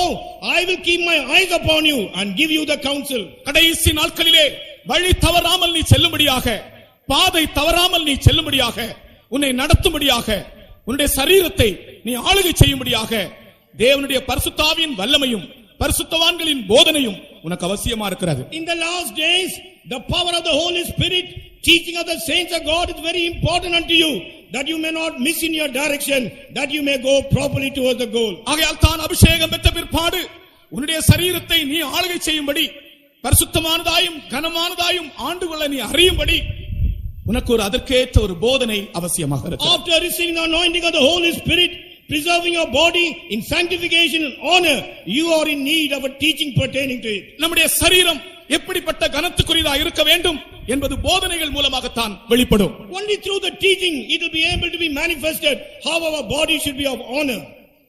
அதற்காகத்தான் பரிசுத்தவான்களுடைய சபையிலும் தேவனுடைய ஆவியானவருடைய கிரியையிலும் நம்மை கர்த்தர் கொண்டு வந்திருக்கிறார். That is why God has brought us into the fellowship of the saints of God and in the leading of the Holy Spirit. அடுத்ததாக நம்முடைய சரீரம் எப்படிப்பட்டதா இருக்க வேண்டும்? Next to that, how should our body be? ரோமர் எழுதின நிருபம் 12ஆம் அதிகாரத்திலே உங்களுடைய சரீரத்தை நீங்கள் ஜீவ பலியாய் ஒப்புக்கொடுங்கள். In Romans 12th chapter he says, surrender your body as a living sacrifice. மறுரூபமாக்கப்பட வேண்டிய சரீரம் பலியாக்கப்பட்ட சரீரம். Body which has to be transformed, it is a body which is sacrificed. மறுரூபமாக்கப்பட வேண்டிய சரீரம் பலியாக்கப்பட்ட சரீரமா. Body which has to be transformed, it is a sacrifice body. ரோமர் 12ஆம் அதிகாரத்திலே முதலாம் வசனம். அப்படி இருக்க சகோதரரே, நீங்கள் உங்கள் சரீரங்களை பரிசுத்தமும் தேவனுக்கு பிரியமுமான ஜீவ பலியாக ஒப்புக் கொடுக்க வேண்டும் என்று தேவனுடைய இரக்கங்களை முன்னிட்டு உங்களை வேண்டிக் கொள்கிறேன். இதுவே நீங்கள் செய்யத்தக்க புத்தியுள்ள ஆராதனை. I beseech you therefore, brethren, by the mercies of God, that you present your bodies a living sacrifice, holy, acceptable unto God, which is your reasonable service. எந்த மனிதனும் தன்னுடைய சரீரத்தை ஒரு ஜீவ பலியாக ஆண்டவருக்கு ஒப்படைக்க வேண்டும். Any man must submit his body as a living sacrifice unto the Lord. Pavul சொல்லுகிறார், நான் தேவனுடைய இரக்கங்களை முன்னிட்டு உங்களை வேண்டிக் கொள்கிறேன். Saint Paul says, I beseech you by the mercies of God. எந்த இடத்தில் உன் சரீரத்தை நீ பலியாக்குகிறாயோ அந்த இடத்தில் தேவனுடைய இரக்கங்கள் உண்டு. In which place you make your body as a sacrifice, in that place mercies of God will abound. விசனமாயும் அல்ல, கட்டாயமாயும் அல்ல.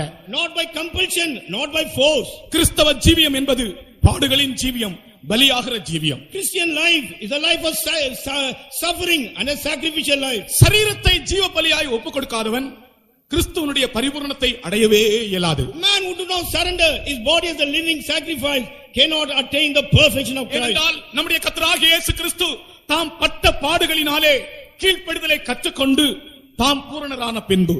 That is why it is said about Lord Jesus Christ, by the sufferings he went through, he learned obedience, thus he was made perfect. இயேசு கிறிஸ்து தன்னை பலியாக்கினது போல நம்முடைய சரீரமும் இந்த உலகத்தில் நாம் ஜீவிக்கிற நாட்களிலே ஒரு ஜீவ பலியாய் மாற வேண்டும். As Jesus became a sacrifice while we are living on this earth during our lifetime, we must surrender our body as a living sacrifice. இயேசு கிறிஸ்து நம்மை அன்பு கூர்ந்தது ஒரு பலியாகவும் ஒரு காணிக்கையாகவும் ஒப்புக் கொடுத்து நம்மில் அன்பு கூர்ந்தாராம். Jesus Christ loved us by giving himself as a sacrifice, as an offering, and thus he loved us. எந்த பலியும் பூரணமானது, எந்த காணிக்கையும் மனப்பூர்வமானது. Every sacrifice is perfect, every offering is with willing mind. பலி என்றால் அது பரிபூரணமா இருக்க வேண்டும், காணிக்கை என்றால் அது மனப்பூர்வமானதா இருக்க வேண்டும். Sacrifice should be seen perfect and offering should be wholehearted or willing mind. கர்த்தராகிய இயேசு கிறிஸ்து தன்னை மனப்பூர்வமாய் நமக்காக அர்ப்பணித்தார். Lord Jesus Christ offered himself wholeheartedly. நம்மை நேசித்தார். He loved us. அவர் ஒரு பூரண பலியாக மாறினார். And he turned out to be a perfect sacrifice. அதுபோல ஒரு பூரணத்தையும் ஒரு மனப்பூர்வமான அனுபவத்தையும் நமக்கும் தேவன் நம்மிலும் தேவன் எதிர்பார்க்கிறார். And God expects a wholehearted perfection from us also. இப்படிப்பட்டதான அனுபவங்கள் நம்முடைய சரீரத்திற்கு காணப்படும் என்றால், If these kind of experience has to be seen in our body means, நம்முடைய சரீரத்தில் நாம் இந்த நாட்களில் இருக்கும்போதே கிறிஸ்துவின் நிறைவான ஒரு வளர்ச்சியை நாம் அடைய முடியும். while we are living in this body itself, we must attain the fullness of the growth of Jesus. நம்முடைய வாஞ்சையும் நம்முடைய நோக்கமும் நம்முடைய தாகமும் நம்முடைய தவிப்பும் இயேசு கிறிஸ்துவினுடைய ரகசிய வருகைதான். Our desire, our thirst and our travailing is only about the coming of Jesus. அவர் ரகசியமாய் வரும்போது ஒரு நிமிஷத்தில் அல்ல, ஒரு இமைப்பொழுதிலே நாம் எல்லாரும் மறுரூபமாக்கப்படுவோம் என்றுதான் கர்த்தருடைய வசனம் சொல்லுகிறார். At his secret coming, when he comes secret, in a twinkling of an eye, all of us will be transformed. Thus says the word of God. அப்போஸ்தலனாகிய பவுல் சொல்லுகிறார், இந்த சரீரத்தை நாங்கள் புதைக்கிறோம் என்று சொல்லாமல் இந்த சரீரத்தை நாங்கள் விதைக்கிறோம் என்று சொல்லுகிறார். Apostle Paul, he says, we are not burying this body, but we are sowing this body. ஒரு விதையை விதைக்கும் வண்ணமாக, இது புதைத்தல் அல்ல, இது விதைத்தல் என்று கூறுகிறார். And he says, so like sowing a seed, this body is sown and not buried. இது ஒரு நல்ல தானியமாக இது விதைக்கப்படுகிறது. As a good grain it is sown. இயேசு கிறிஸ்து முதலாவது நல்ல தானியமாய் விதைக்கப்பட்டார், உயிரோடு எழும்பினார். Jesus Christ as a good grain he was sown and he rose up alive. இயேசு கிறிஸ்து தான் முதற் கோதுமை மணியாய் இருக்கிறார். Jesus Christ is the first corn of wheat. அந்த கோதுமை மணியினால் உண்டான கோதுமை மணிகள் தான் நாம் எல்லாரும். Through the corn of wheat only we are all the grains of wheat formed. இந்த சரீரம் ஒரு நாள் புதைக்கப்படாது, ஒரு நாள் விதைக்கப்பட போகிறது. This body one day it is not going to be buried, but it is going to be sown. இது விதைக்கப்பட்டு இது எழும்பி வரும், முளைத்து வரும்.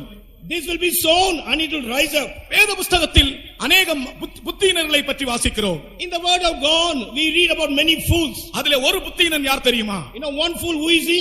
இந்த சரீரம் எப்படி உயிரோடு எழும்பும் என்று கேட்பானானால் ஒருவன், அவன் புத்தியினன் தான் வாசிக்கிறோம். மதியினனே என்று சொல்லிதான் அவனுக்கு பதில் சொல்லுகிறார். If a person asks a question how this body will be resurrected, he is called, oh fool.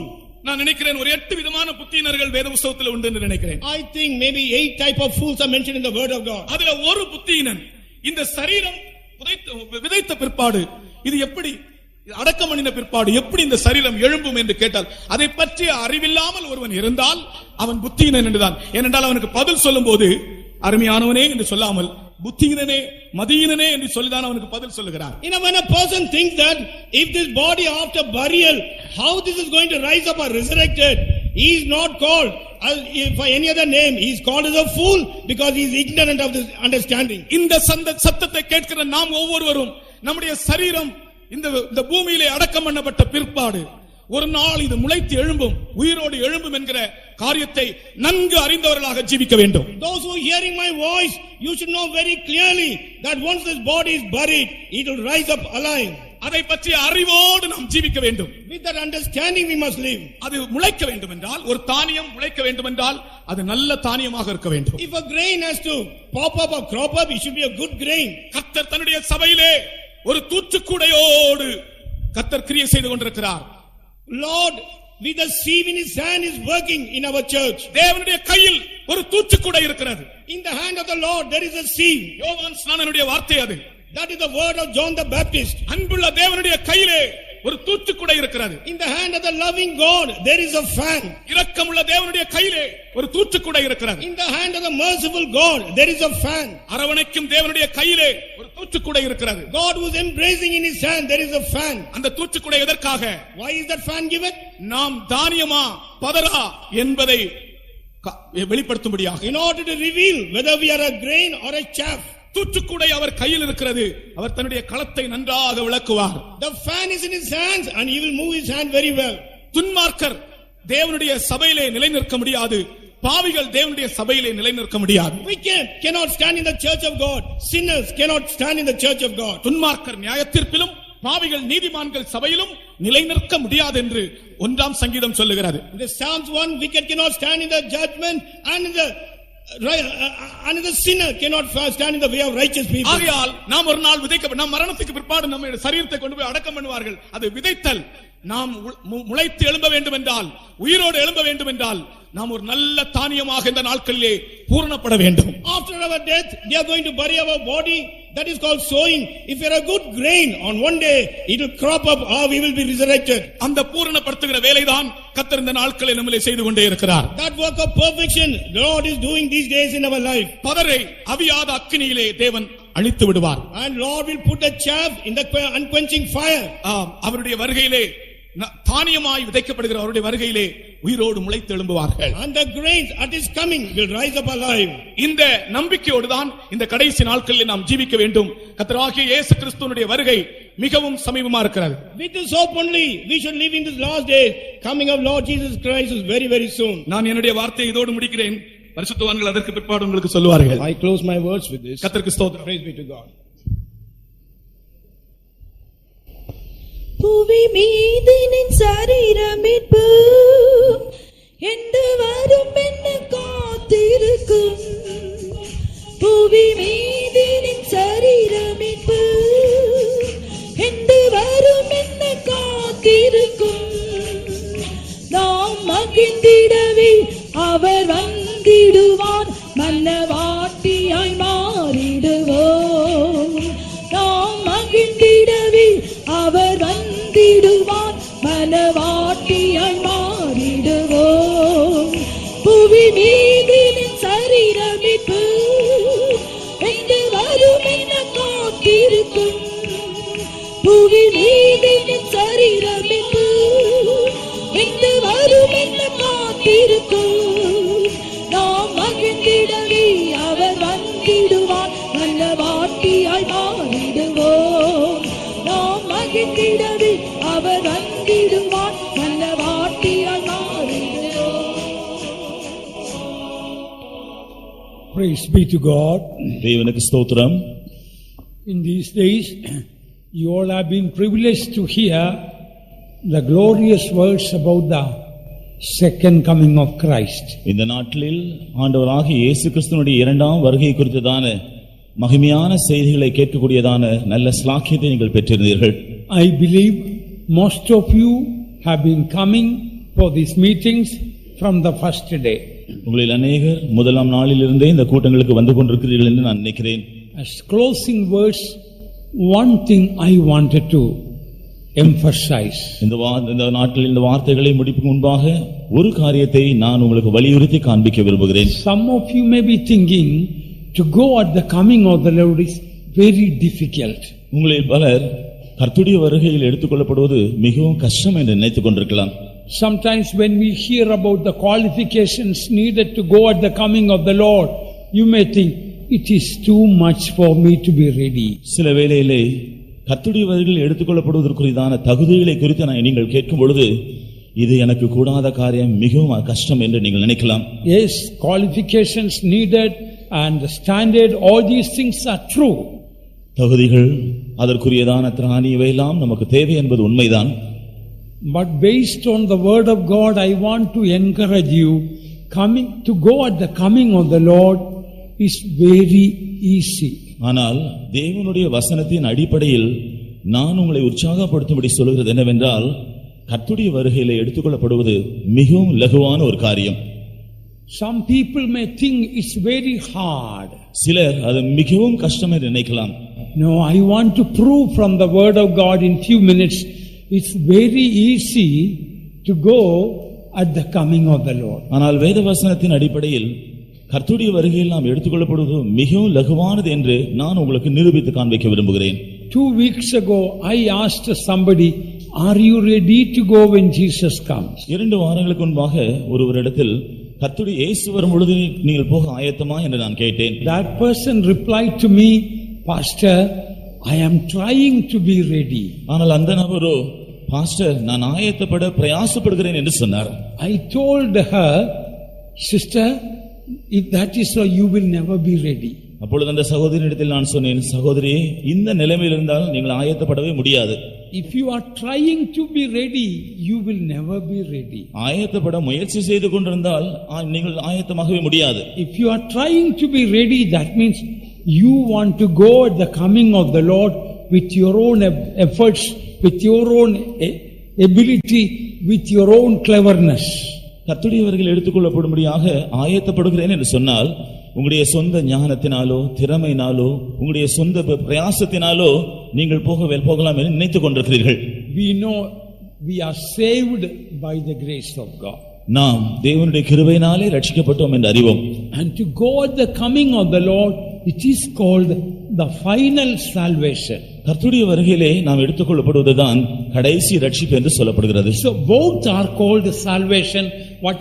One is first salvation and the other is final இந்த salvation. இரண்டுமே ரட்சிப்பு என்று சொல்லப்படுகிறது. ஒன்று முதலாம் ரட்சிப்பு, மற்றொன்று கடைசி ரட்சிப்பு. You cannot be just trying to be ready at the coming of the Lord. கர்த்தருடைய வருகைக்காக நீங்கள் பிரயாசப்பட்டு ஆயத்தப்படுவது கூடாத காரியம். Suppose I am asking, are you saved? நான் உங்களை ரட்சிக்கப்பட்டிருக்கிறீர்களா என்று நான் கேட்கிறேன் என்று வைத்துக் கொள்ளுங்கள். And if you say, I am trying to be saved, நீங்கள் நான் ரட்சிக்கப்பட நான் முயற்சி செய்கிறேன் என்று சொல்லுவீர்கள் day என்றால், and night I am trying hard to get saved, இரவும் பகலும் மிகவும் கடினமாய் பிரயாசப்பட்டு ரட்சிக்கப்பட நான் பிரயாசப்படுகிறேன். what will I say? நான் என்ன சொல்வேன்? Brother, you will never get saved like that. சகோதரனே, நீங்கள் ஒரு காலம் ரட்சிக்கப்பட முடியாது என்பது போலதான். You just cannot try hard to get saved. நீங்கள் கடினமாய் பிரயாசப்பட்டு ரட்சிக்கப்பட முடியாது. I will say salvation is the grace of God. ரட்சிப்பு தேவனுடைய கிருபை என்று நான் If சொல்வேன். you want, what I will say, if you want to be saved, brother, why don't you receive Jesus into your heart? நான் உங்களை பார்த்து, சகோதரனே, நீங்கள் ரட்சிக்கப்பட வேண்டும் என்றால் ஏன் இயேசுவை உங்களுடைய இருதயத்தில் ஏற்றுக்கொள்ளக் கூடாது? Why don't you believe in Jesus? Then you will be saved. ஏன் ஆண்டவராக இயேசு கிறிஸ்துவை விசுவாசிக்க கூடாது? அப்படி என்றால் ரட்சிக்கப்படலாமே. God's word says, believe in heart and confess with your mouth, you will be saved. தேவனுடைய வசனம் சொல்கிறது, இருதயத்தில் விசுவாசித்து வாயினால் அறிக்கை செய்தால் நீ ரட்சிக்கப்படுவாய். You all will agree with me about that. இதை குறித்து நீங்கள் எல்லாரும் என்னோட You ஒத்துக்கொள்வீர்கள் all will நினைக்கிறேன். agree, nobody can try hard and get saved. ஒரு மனுஷன் ரட்சிக்கப்பட கடினமாய் பிரயாசப்பட வேண்டிய அவசியம் இல்லை என்பதை நீங்கள் என்னோடு சேர்ந்து You ஒத்துக்கொள்ளலாம். all will say, no, salvation is by grace. நீங்கள் எல்லாரும் சொல்வீர்கள், ரட்சிப்பு அவருடைய கிருபையினாலே தான். You believe in Jesus and accept Him in your heart, confessing your sins, and you are saved. ஆண்டவராக இயேசு கிறிஸ்துவை நீங்கள் உங்களுடைய இதயத்தில் விசுவாசித்து அவர் ஏற்றுக்கொண்டு உங்களுடைய பாவங்களை அறிக்கை செய்தால் நீங்கள் ரட்சிக்கப்படுவீர்கள். Beloved ones, it is the same way with the final salvation. பிரியமானவர்களே, அதை போலவே தான் கடைசி ரட்சிப்பை நாம் பெற்றுக்கொள்வதும். To go at the coming of the Lord, what should you do? கர்த்தருடைய வருகையில் எடுத்துக்கொள்ளப்பட நீங்கள் என்ன செய்ய வேண்டும்? Oh, prayer life, I didn't pray much today. ஜெப ஜீவியம் தேவை, நான் இன்றிருந்து அதிகமாய் ஜெபிப்பேன். Oh, I am not perfectly holy today. இன்று முதல் நான் பரிசுத்தத்தில் பூரணமாவேன். I didn't read 10 chapters of Bible today. நான் இன்றைக்கு வேதத்தில் 10 அதிகாரங்கள் படிக்கவில்லை. Beloved ones, that way you can never be ready. இவைகளெல்லாம் சொல்லிக் கொண்டிருந்தால் ஒரு நாளும் ஆயத்தப்பட முடியாது. All this reading the Bible and praying and living a holy life is true. வேத வசனம் படிப்பது, பரிசுத்த ஜீவியம் செய்வது, ஜெபம் பண்ண வேண்டும் என்பது இதெல்லாம் அவசியம்தான், உண்மைதான். How did you get saved? நாம் எப்படி ரட்சிக்கப்படலாம்? By grace. தேவனால் ரட்சிக்கப்படுவோம். And the final salvation was also grace. விதமாகவே கடைசி ரட்சிப்பும் கூட கிருபையினாலே தான். And what is that? அது என்ன? You must believe by grace I will go when Jesus comes. கிருபையினாலே இயேசு வரும்பொழுது நான் பறந்து போவேன் என்று விசுவாசிக்க வேண்டும். Pastor Don Open will speak Philippians chapter 1 verse 6, being confident of this thing, he that began a good work in you will perform it until the day of Christ. Pastor Don அவர்கள் அடிக்கடி பிலிப்பியர் 1 அதிகாரம் 6 வசனத்தை சொல்வது உண்டு. அதாவது உங்களில் நற்கிரியை துவங்கினவர் அந்த நாள் வரையும் அதை பூர்ணப்படுத்த நிறைவேற்ற வல்லவராக இருக்கிறார் என்று சொல்வார். He that began a good work in you means Jesus began a good work in you when you got saved. உங்களில் நற்கிரியை துவங்கினவர் என்று சொல்லும் பொழுது நீங்கள் ரட்சிக்கப்படும் பொழுது இயேசுதான் உங்களில் நற்கிரியை துவங்கி இருக்கிறார். So when you got saved, Jesus started a good work in you. நீங்கள் ரட்சிக்கப்பட்ட பொழுது இயேசு ஒரு நற்கிரியை உங்களில் ஆரம்பித்தார். And he will perform it or perfect it till Jesus comes. இயேசு வரும் வரையிலும் அவரே அதை நிறைவேற்றி முடிப்பார். So when you heard about Abraham today, that when Abraham believed, God counted it as righteousness. இன்றைக்கு நீங்கள் ஆபிரகாமை குறித்து கேள்விப்பட்டீர்கள். ஆபிரகாம் விசுவாசித்த பொழுது தேவன் அதை நீதியாக எண்ணினார். So today you believe this. இன்று நீங்கள் இதை விசுவாசியுங்கள். By the grace of God, when Jesus comes, I will go.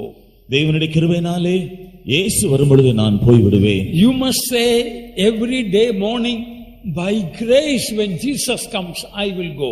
ஒவ்வொரு நாள் காலையிலும் நீங்கள் சொல்ல வேண்டும், கிருபையினால், தேவனுடைய கிருபையினாலே இயேசு வரும்பொழுது நான் எடுத்துக்கொள்ளப்படுவேன். Maybe some of you at the end of the meeting may be troubled in your heart.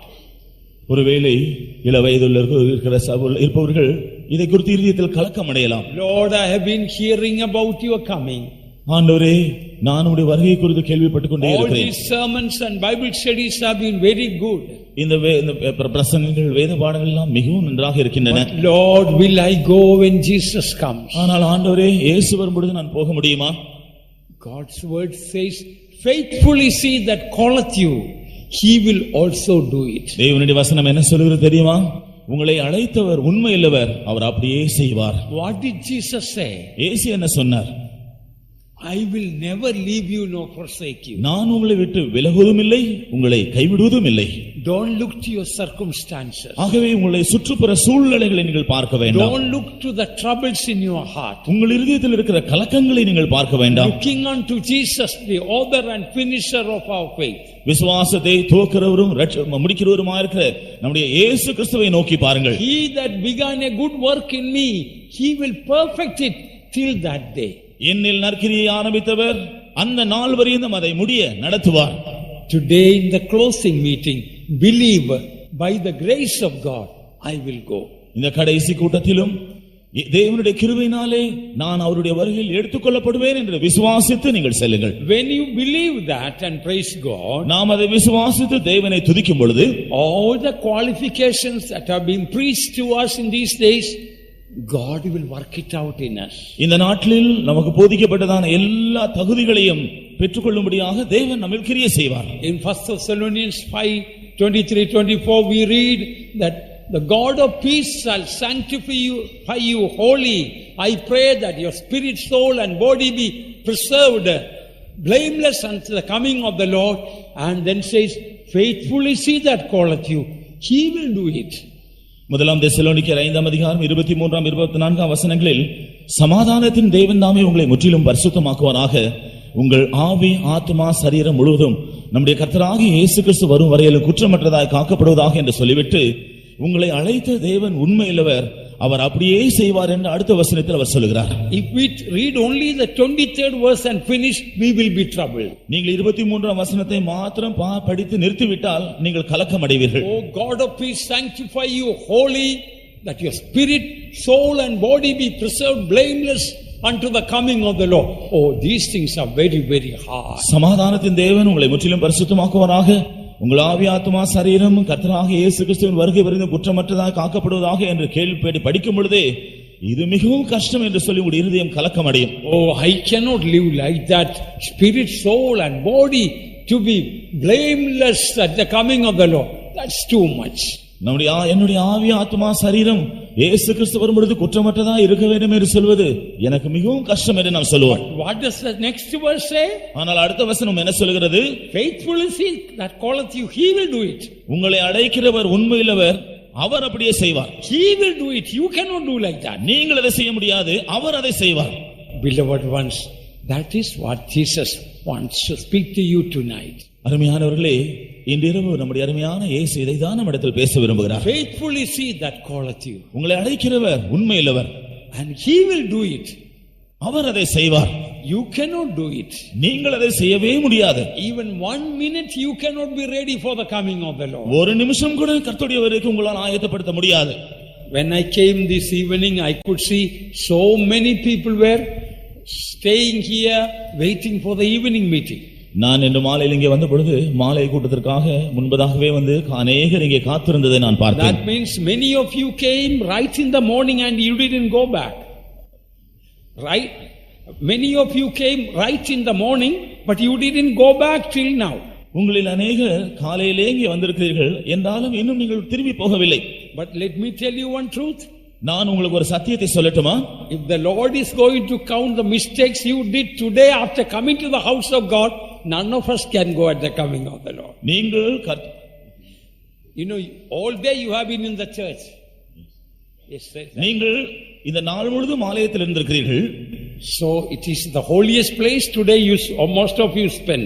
நீங்கள் இந்த பரிசுத்த ஸ்தலத்தில் இந்த நாள் முழுதும் நீங்கள் இருந்திருக்கிறீர்கள். Even after coming to the house of God, all your doubts and unbeliefs and evil thoughts, if God is going to take into account, you cannot go to heaven. நீங்கள் இதையெல்லாம் கேட்ட பின்பு உங்களுடைய மனதிலே தவறான எண்ணங்கள், சந்தேகங்கள், இப்படிப்பட்ட காரியங்களை யோசித்துக் கொண்டிருந்தால் இயேசு கிறிஸ்து வந்தாலும் எடுத்துக்கொள்ளப்பட முடியாது. Then how can we be ready? From Monday to Saturday you are living in the world, going to work and dealing with so many people. How can you be ready? நீங்கள் திங்கட்கிழமை முதல் சனிக்கிழமை வரையிலும் நீங்கள் உலகத்தில் பல ஆட்களோடு இடைபடுகிறீர்கள், பல காரியங்களில் ஈடுபடுகிறீர்கள். இப்படியெல்லாம் இருக்கும் பொழுது எப்படி கர்த்தருடைய வருகைக்கு ஆயத்தப்படுவது? Psalm 36 verse 5 says, His faithfulness reacheth unto the clouds. 36ஆம் சங்கீதம் 5ஆம் வசனம் சொல்கிறது, அவருடைய உண்மை மேகம் மறையதும் அது மேகங்கள் வரையதும் உயர்த்தப்படுகிறது. His faithfulness reacheth unto the clouds. அவருடைய உண்மை சத்தியம் மேகமண்டலங்கள் வரையதும் எட்டுகிறது. One day we are going to be taken in the clouds to meet the Lord. ஒரு நாள் நம்முடைய கர்த்தரை சந்திக்கும்படியாக நாம் மேகங்களில் எடுத்துக்கொள்ளப்பட போகிறோம். How long God is going to be faithful to us? நம்முடைய ஆண்டவர் எவ்வளவாக நமக்கு உண்மையாக இருப்பார்? Till we reach the clouds, He is going to be faithful to us. அந்த மேக மண்டலங்கள் வரையும் நாம் போய் சேரும் வரையிலும் அவர் நமக்கு உண்மையாக இருப்பார். Our God is going to be faithful till we reach the clouds. நாம் அந்த மேக மண்டலத்தை போய் சேரும் வரையிலும் நம்முடைய கர்த்தர் நமக்கு உண்மையாக இருப்பார். How many of you believe God is going to be faithful to us till we reach the clouds? நாம் அந்த மேக மண்டலங்கள் வரையும் போய் சேரும் வரையிலும் நம்முடைய கர்த்தர் நமக்கு உண்மையாக இருப்பார் என்று எத்தனை பேர் விசுவாசிக்கிறீர்கள்? How many of you believe He is going to be faithful till we reach the clouds? நாம் அந்த மேக மண்டலங்கள் போய் சேரும் வரையில் உண்மையாக இருப்பார் என்று எத்தனை பேர் விசுவாசிக்கிறீர்கள்? ஆகாய மேகந்தனில் சேர்ந்திடும் வேளைதனில் ஆகாய மேகந்தனில் சேர்ந்திடும் வேளைதனில் ஆனந்தம் ஆனந்தமே என்றென்றும் ஆனந்தமே ஆனந்தம் ஆனந்தமே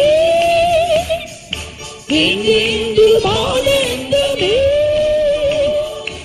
ஆகாய மேகத்தனில் சேர்ந்திடும் வேளைதனில்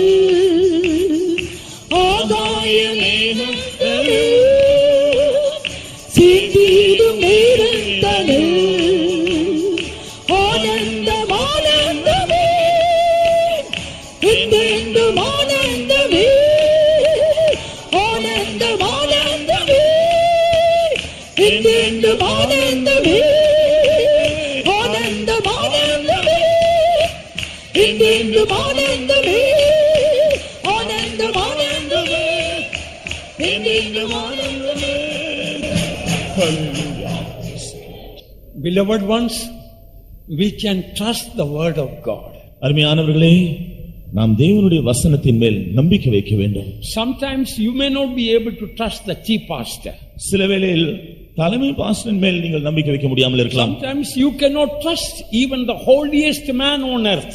சில வேளையில் இந்த பூமியில மிகவும் பரிசுத்தமானவராக இருக்கிற ஒருவரையும் கூட நீங்கள் நம்ப முடியாமல் இருக்கலாம். But you can always trust the Lord. ஆனால் நீங்கள் எப்போதும் கர்த்தரை நம்பலாம். You can always trust the word of God. தேவனுடைய வார்த்தை வசனத்தை நீங்கள் எப்பொழுது நம்பலாம். God has promised He is going to be faithful till I reach the clouds. நான் மேகமண்டலங்களில் போய் சேரும் வரையிலும் அவர் உண்மையுள்ளவராக இருப்பேன் என்று எனக்கு வாக்கு பண்ணி இருக்கிறார். When we will reach the clouds to meet the Lord, what will we say? நாம் மேகமண்டலங்களை நம்முடைய ஆண்டவரை சந்திக்க முடியாத போய் சேரும் பொழுது நாம் என்ன சொல்லுவோம்? Lord, I never deserve to go at the coming of the Lord. ஆண்டவரே, உம்முடைய வருகையில் எடுத்துக்கொள்ளப்படுவதற்கு எனக்கு ஒன்றுமே கிடையாது. Lord, I don't deserve to be taken up. நான் எடுத்துக்கொள்ளப்படுவதற்கு நான் உரிமை பாராட்ட ஒன்றுமில்லை. It is only your faithfulness. இது உம்முடைய உண்மை மாத்திரம்தான் ஆண்டவரே. Only your grace. இது உம்முடைய உண்மை மாத்திரம்தான். You know my desire in my heart when I see Jesus. நான் இயேசுவை பார்க்கும் பொழுது நான் என்ன செய்ய வேண்டும் என்ற என்னுடைய இதயத்தில் இருக்கிற வாஞ்சை என்ன தெரியுமா? My heart's desire is to hold the feet of Jesus and weep for a while. நான் இயேசு கிறிஸ்துவினுடைய பாதங்களை பற்றிக்கொண்டு அங்கே கண்ணீர் விட்டு கொஞ்ச நேரம் அழுவ வேண்டும் என்று நான் விரும்புகிறேன். I want to tell him, Lord, a sinner going to the pit of hell, you brought me up to here, unworthy as I am. I want to kiss the feet of Jesus and cry for a while. ஆண்டவரே, நரக குழியை நோக்கி போய் கொண்டிருந்த ஒரு பாவியை உம்முடைய சமூகத்திலே கொண்டு வருவதற்கு எனக்கு எவ்வளவேனும் தகுதி இல்லை. உம்முடைய உண்மை நிமித்தமாக நான் உம்முடைய உண்மைதான் என்று சொல்லி அவருடைய பாதங்களை முத்தமிட்டு அவருடைய பாதத்தில் நான் கண்ணீர் விட்டு அழ விரும்புகிறேன். None of us deserve to go at the coming of the Lord. அருமையானவர்களே, நாம் ஒருவருமே கர்த்தருடையவர்களே எடுத்துக்கொள்ளப்படுவதற்கு நமக்கு எந்த தகுதியும் இல்லை. If we trust the grace of God, all of us will go. ஆனால் தேவனுடைய கிருபையை நாம் நம்பினால் நாம் எல்லாரும் எடுத்துக்கொள்ளப்படுவோம். If we trust in the grace of God, we will go up. தேவனுடைய கிருபையை நாம் சார்ந்து கொண்டால் நாம் எல்லாரும் பறந்து செல்வோம். We will see Jesus in the air.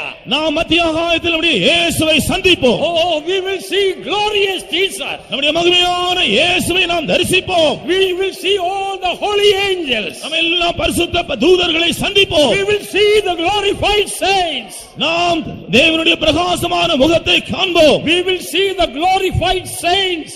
பரிசுத்த மகிமையடைந்த பரிசுத்தவான்களை காண்போம். It's going to be glorious. நாம் ஜெயங்கொண்ட பரிசுத்தவான்களை காண்போம். It is going to be glorious. அது பெரிய மகிமையாய் காணப்பட போகிறது. When Jesus comes, your feet will not be on the earth, but in the mid sky, to meet the Lord in the air. இயேசு வரும்பொழுது உங்களுடைய பாதங்கள் பூமியில் இருக்காது, கர்த்தரை தரிசிக்காத மேக மண்டலங்களிலே காணப்படும். Because of the faithfulness of Jesus, you will go, I will go. இயேசுவினுடைய உண்மை நிமித்தமாக நீங்கள் எல்லாரும் செல்வீர்கள், நானும் செல்வேன். When Jesus comes, my feet, your feet will not be on the earth, but will be in the mid sky. Hallelujah. இயேசு வரும்பொழுது என்னுடைய பாதங்களும் உங்களுடைய பாதங்களும் பூமியில் இருக்காது, அது மத்திய ஆகாயத்திலே இருக்கும். We are saved by the grace of God. தேவனுடைய கிருபையினால் நாம் ரட்சிக்கப்பட்டோம். We receive the Holy Spirit by the grace of God. தேவனுடைய கிருபையினால் நாம் பரிசுத்த ஆவியை பெற்றுக்கொண்டோம். God brought us to this truth by the grace of God. தேவன் நமக்கு இந்த சத்தியங்களுடைய கிருபையினால் போதித்தார். We are preserved by the grace of God. தேவனுடைய கிருபையினாலே தான் நாம் பாதுகாக்கப்பட்டோம். And we will go by the grace of God. தேவனுடைய கிருபையினாலேயே நாம் பறந்து செல்வோம். We will shout grace, grace unto it. நாம் கிருபை உண்டா கிருபை கிருபை என்று சொல்வோம். We will shout grace, grace unto it. கிருபை கிருபை உண்டாவதாக என்று ஆர்ப்பரிப்போமாக. Anointing of the Holy Spirit is by the grace of God. பரிசுத்த ஆவியானவர் அந்த கிருபையினால் நம்மை நிறைக்கிறார். Oh, that wonderful power of Jesus is here. இயேசு கிறிஸ்துவினுடைய அற்புதமான வல்லமை. You will go when Jesus comes. இயேசு வரும்பொழுது நீங்கள் எடுத்துக்கொள்ளத்தான் படுவீர்கள். You will go when Jesus comes. இயேசு வரும்பொழுது நீங்கள் எடுத்துக்கொள்ளப்படுவீர்கள். The grace of God is upon you. இயேசு தேவனுடைய கிருபை உங்கள் மேல் இருக்கிறது. The power of God is upon you. தேவனுடைய வல்லமை உங்கள் மேல் The இருக்கிறது. blessing of God is upon you. தேவனுடைய இரக்கம் உங்கள் மேல் The இருக்கிறது. anointing of God is upon you. தேவனுடைய அபிஷேகம் உங்கள் மேல் இருக்கிறது. Hallelujah. Hallelujah. Hallelujah. Hallelujah. Hallelujah. Hallelujah. Hallelujah. Hallelujah. Hallelujah. Hallelujah. Hallelujah.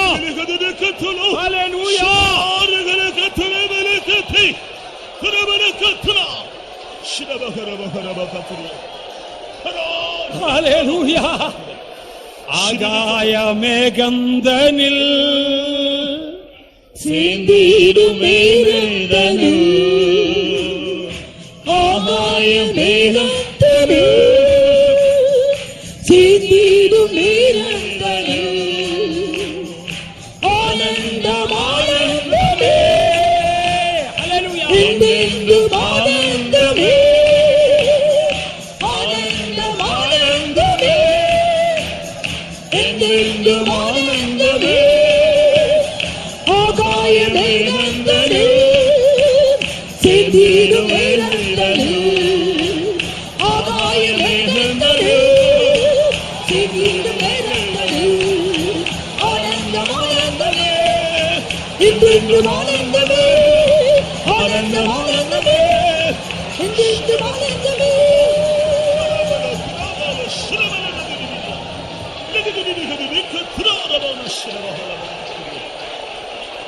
Hallelujah. Shirabanka Turiya. Hallelujah.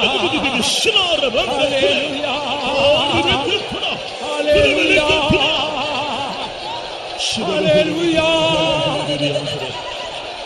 Hallelujah. Hallelujah. Kiro, Kiro, Haramakiti, Shiravana, Lihudubika, Kiro, Rebecca, Turiya. Hallelujah. Hallelujah. Hallelujah. Hallelujah. Hallelujah. Hallelujah.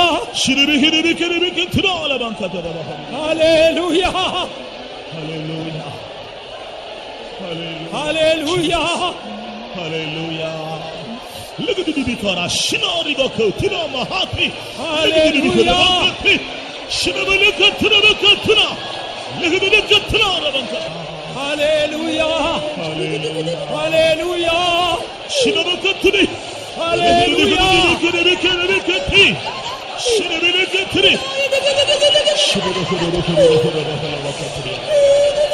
Amen. Amen. Amen. Hallelujah.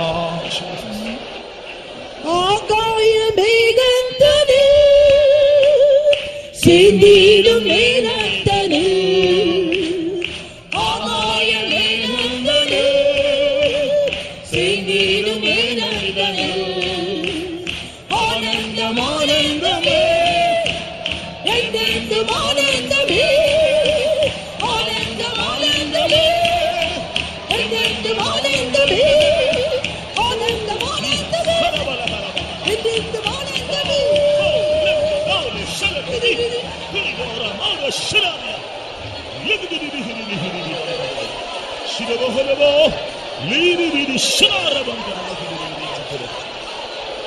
Hallelujah.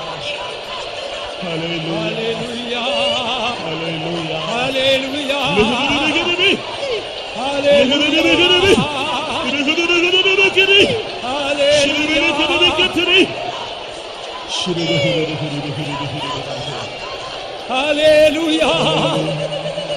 Hallelujah. Hallelujah. Hallelujah. Hallelujah. Amen, Lord.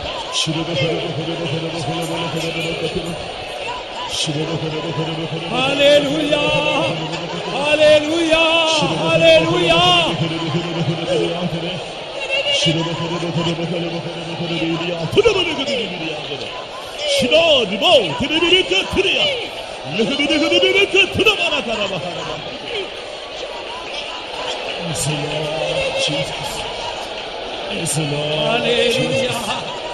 Hallelujah.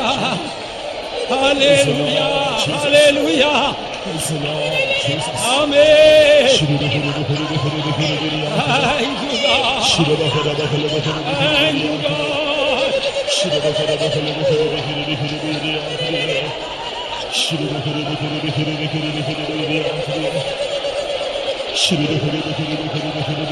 Hallelujah. Hallelujah. Hallelujah. Hallelujah. Horabo, rolabo, ribirigidibigidibigidi, ligaduribirikara, mano, shira, mano, tiro, tiro, ligidibikati, dimakati, tiro, tiribirikati. Hallelujah. Hallelujah. Hallelujah.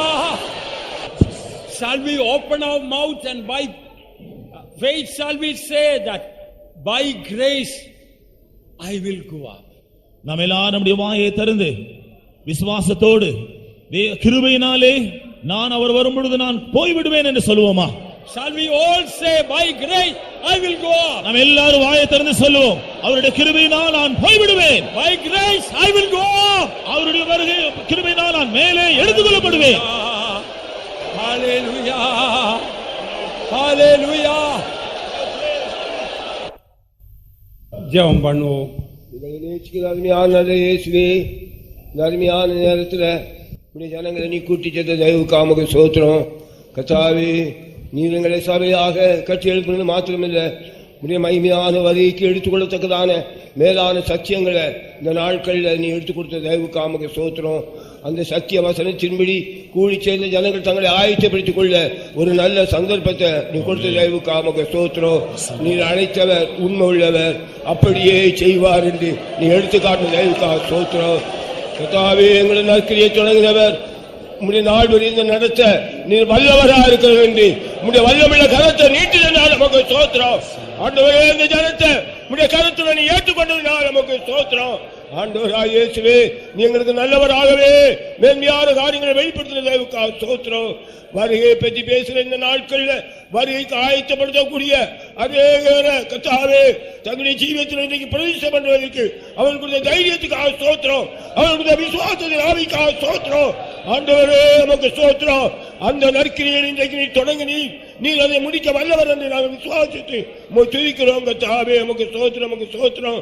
கர்த்தாவே, பல இடத்திலிருந்து முன்னே பிள்ளைகள் வரவும் இந்த ஊழியத்துக்கு எல்லா விதத்திலும் உதவி செய்யவும் மற்ற எல்லா கிருபைக்காக நமக்கு ஸ்தோத்திரம். இந்த நேரத்தில் நீ பாராட்டி கொடுத்த நல் வார்த்தைகளுக்காக நமக்கு ஸ்தோத்திரம். அந்த வசனத்தின்படியே நம்முடைய ஜனத்தை ஆசீர்வதித்தலும் இயேசுவின் நாமத்தில் சுவாமி. அன்பான பிதாவே, தகுதியில்லாத எங்களுக்கு இவ்வளவு மகிமையான நாள்கள் உம்முடைய மகிமையின் வார்த்தைகளை கேட்கவும் கர்த்தாவே, உம்முடைய இன்ப சத்தம் கேட்டு எங்களுடைய ஆவிகள் ஆறுதல் அடைய, கர்த்தாவே சுவாதம் பெற, எங்களுடைய நம்பிக்கையை கர்த்தாவே பலப்பட நீ உதவி செய்தேனே. உம்முடைய பிள்ளைகளை எல்லாம் நீ ஆசீர்வதியும், அவருடைய குடும்பங்களை ஆசீர்வதியும், கிருபையினால் நிறைத்து கொள்ளும். கர்த்தாவே, சமாதானத்தின் தேவன் தாமே நீ அவரை ஆசீர்வதித்து பலப்படுத்தி கர்த்தாவே, எக்காலம் துணிக்கும் போது எங்களுடைய கால்கள் இந்த உலகத்தில் இருக்காத ஆண்டவரே, மகிமையில் உம்மை சந்திக்க எங்களை ஆயத்தமாக்கி போதும் வைத்துக் கொள்ளும். கர்த்தர் தருகிறோம் இயேசுவின் நாமத்தில். നമ്മുടെ കർത്താവായ യേശു ക്രിസ്തുവിൻ കൃപയും ദൈവാൻപും പരിശുദ്ധ ആവിயின் ஐக்கியமும் நாம் யாவரோடும் கர்த்தராகிய இயேசுவின் வருகையும் மட்டும் இருப்பதாக. ஆமென். ஹல்லேலூயா, ஹல்லேலூயா, ஹல்லேலூயா.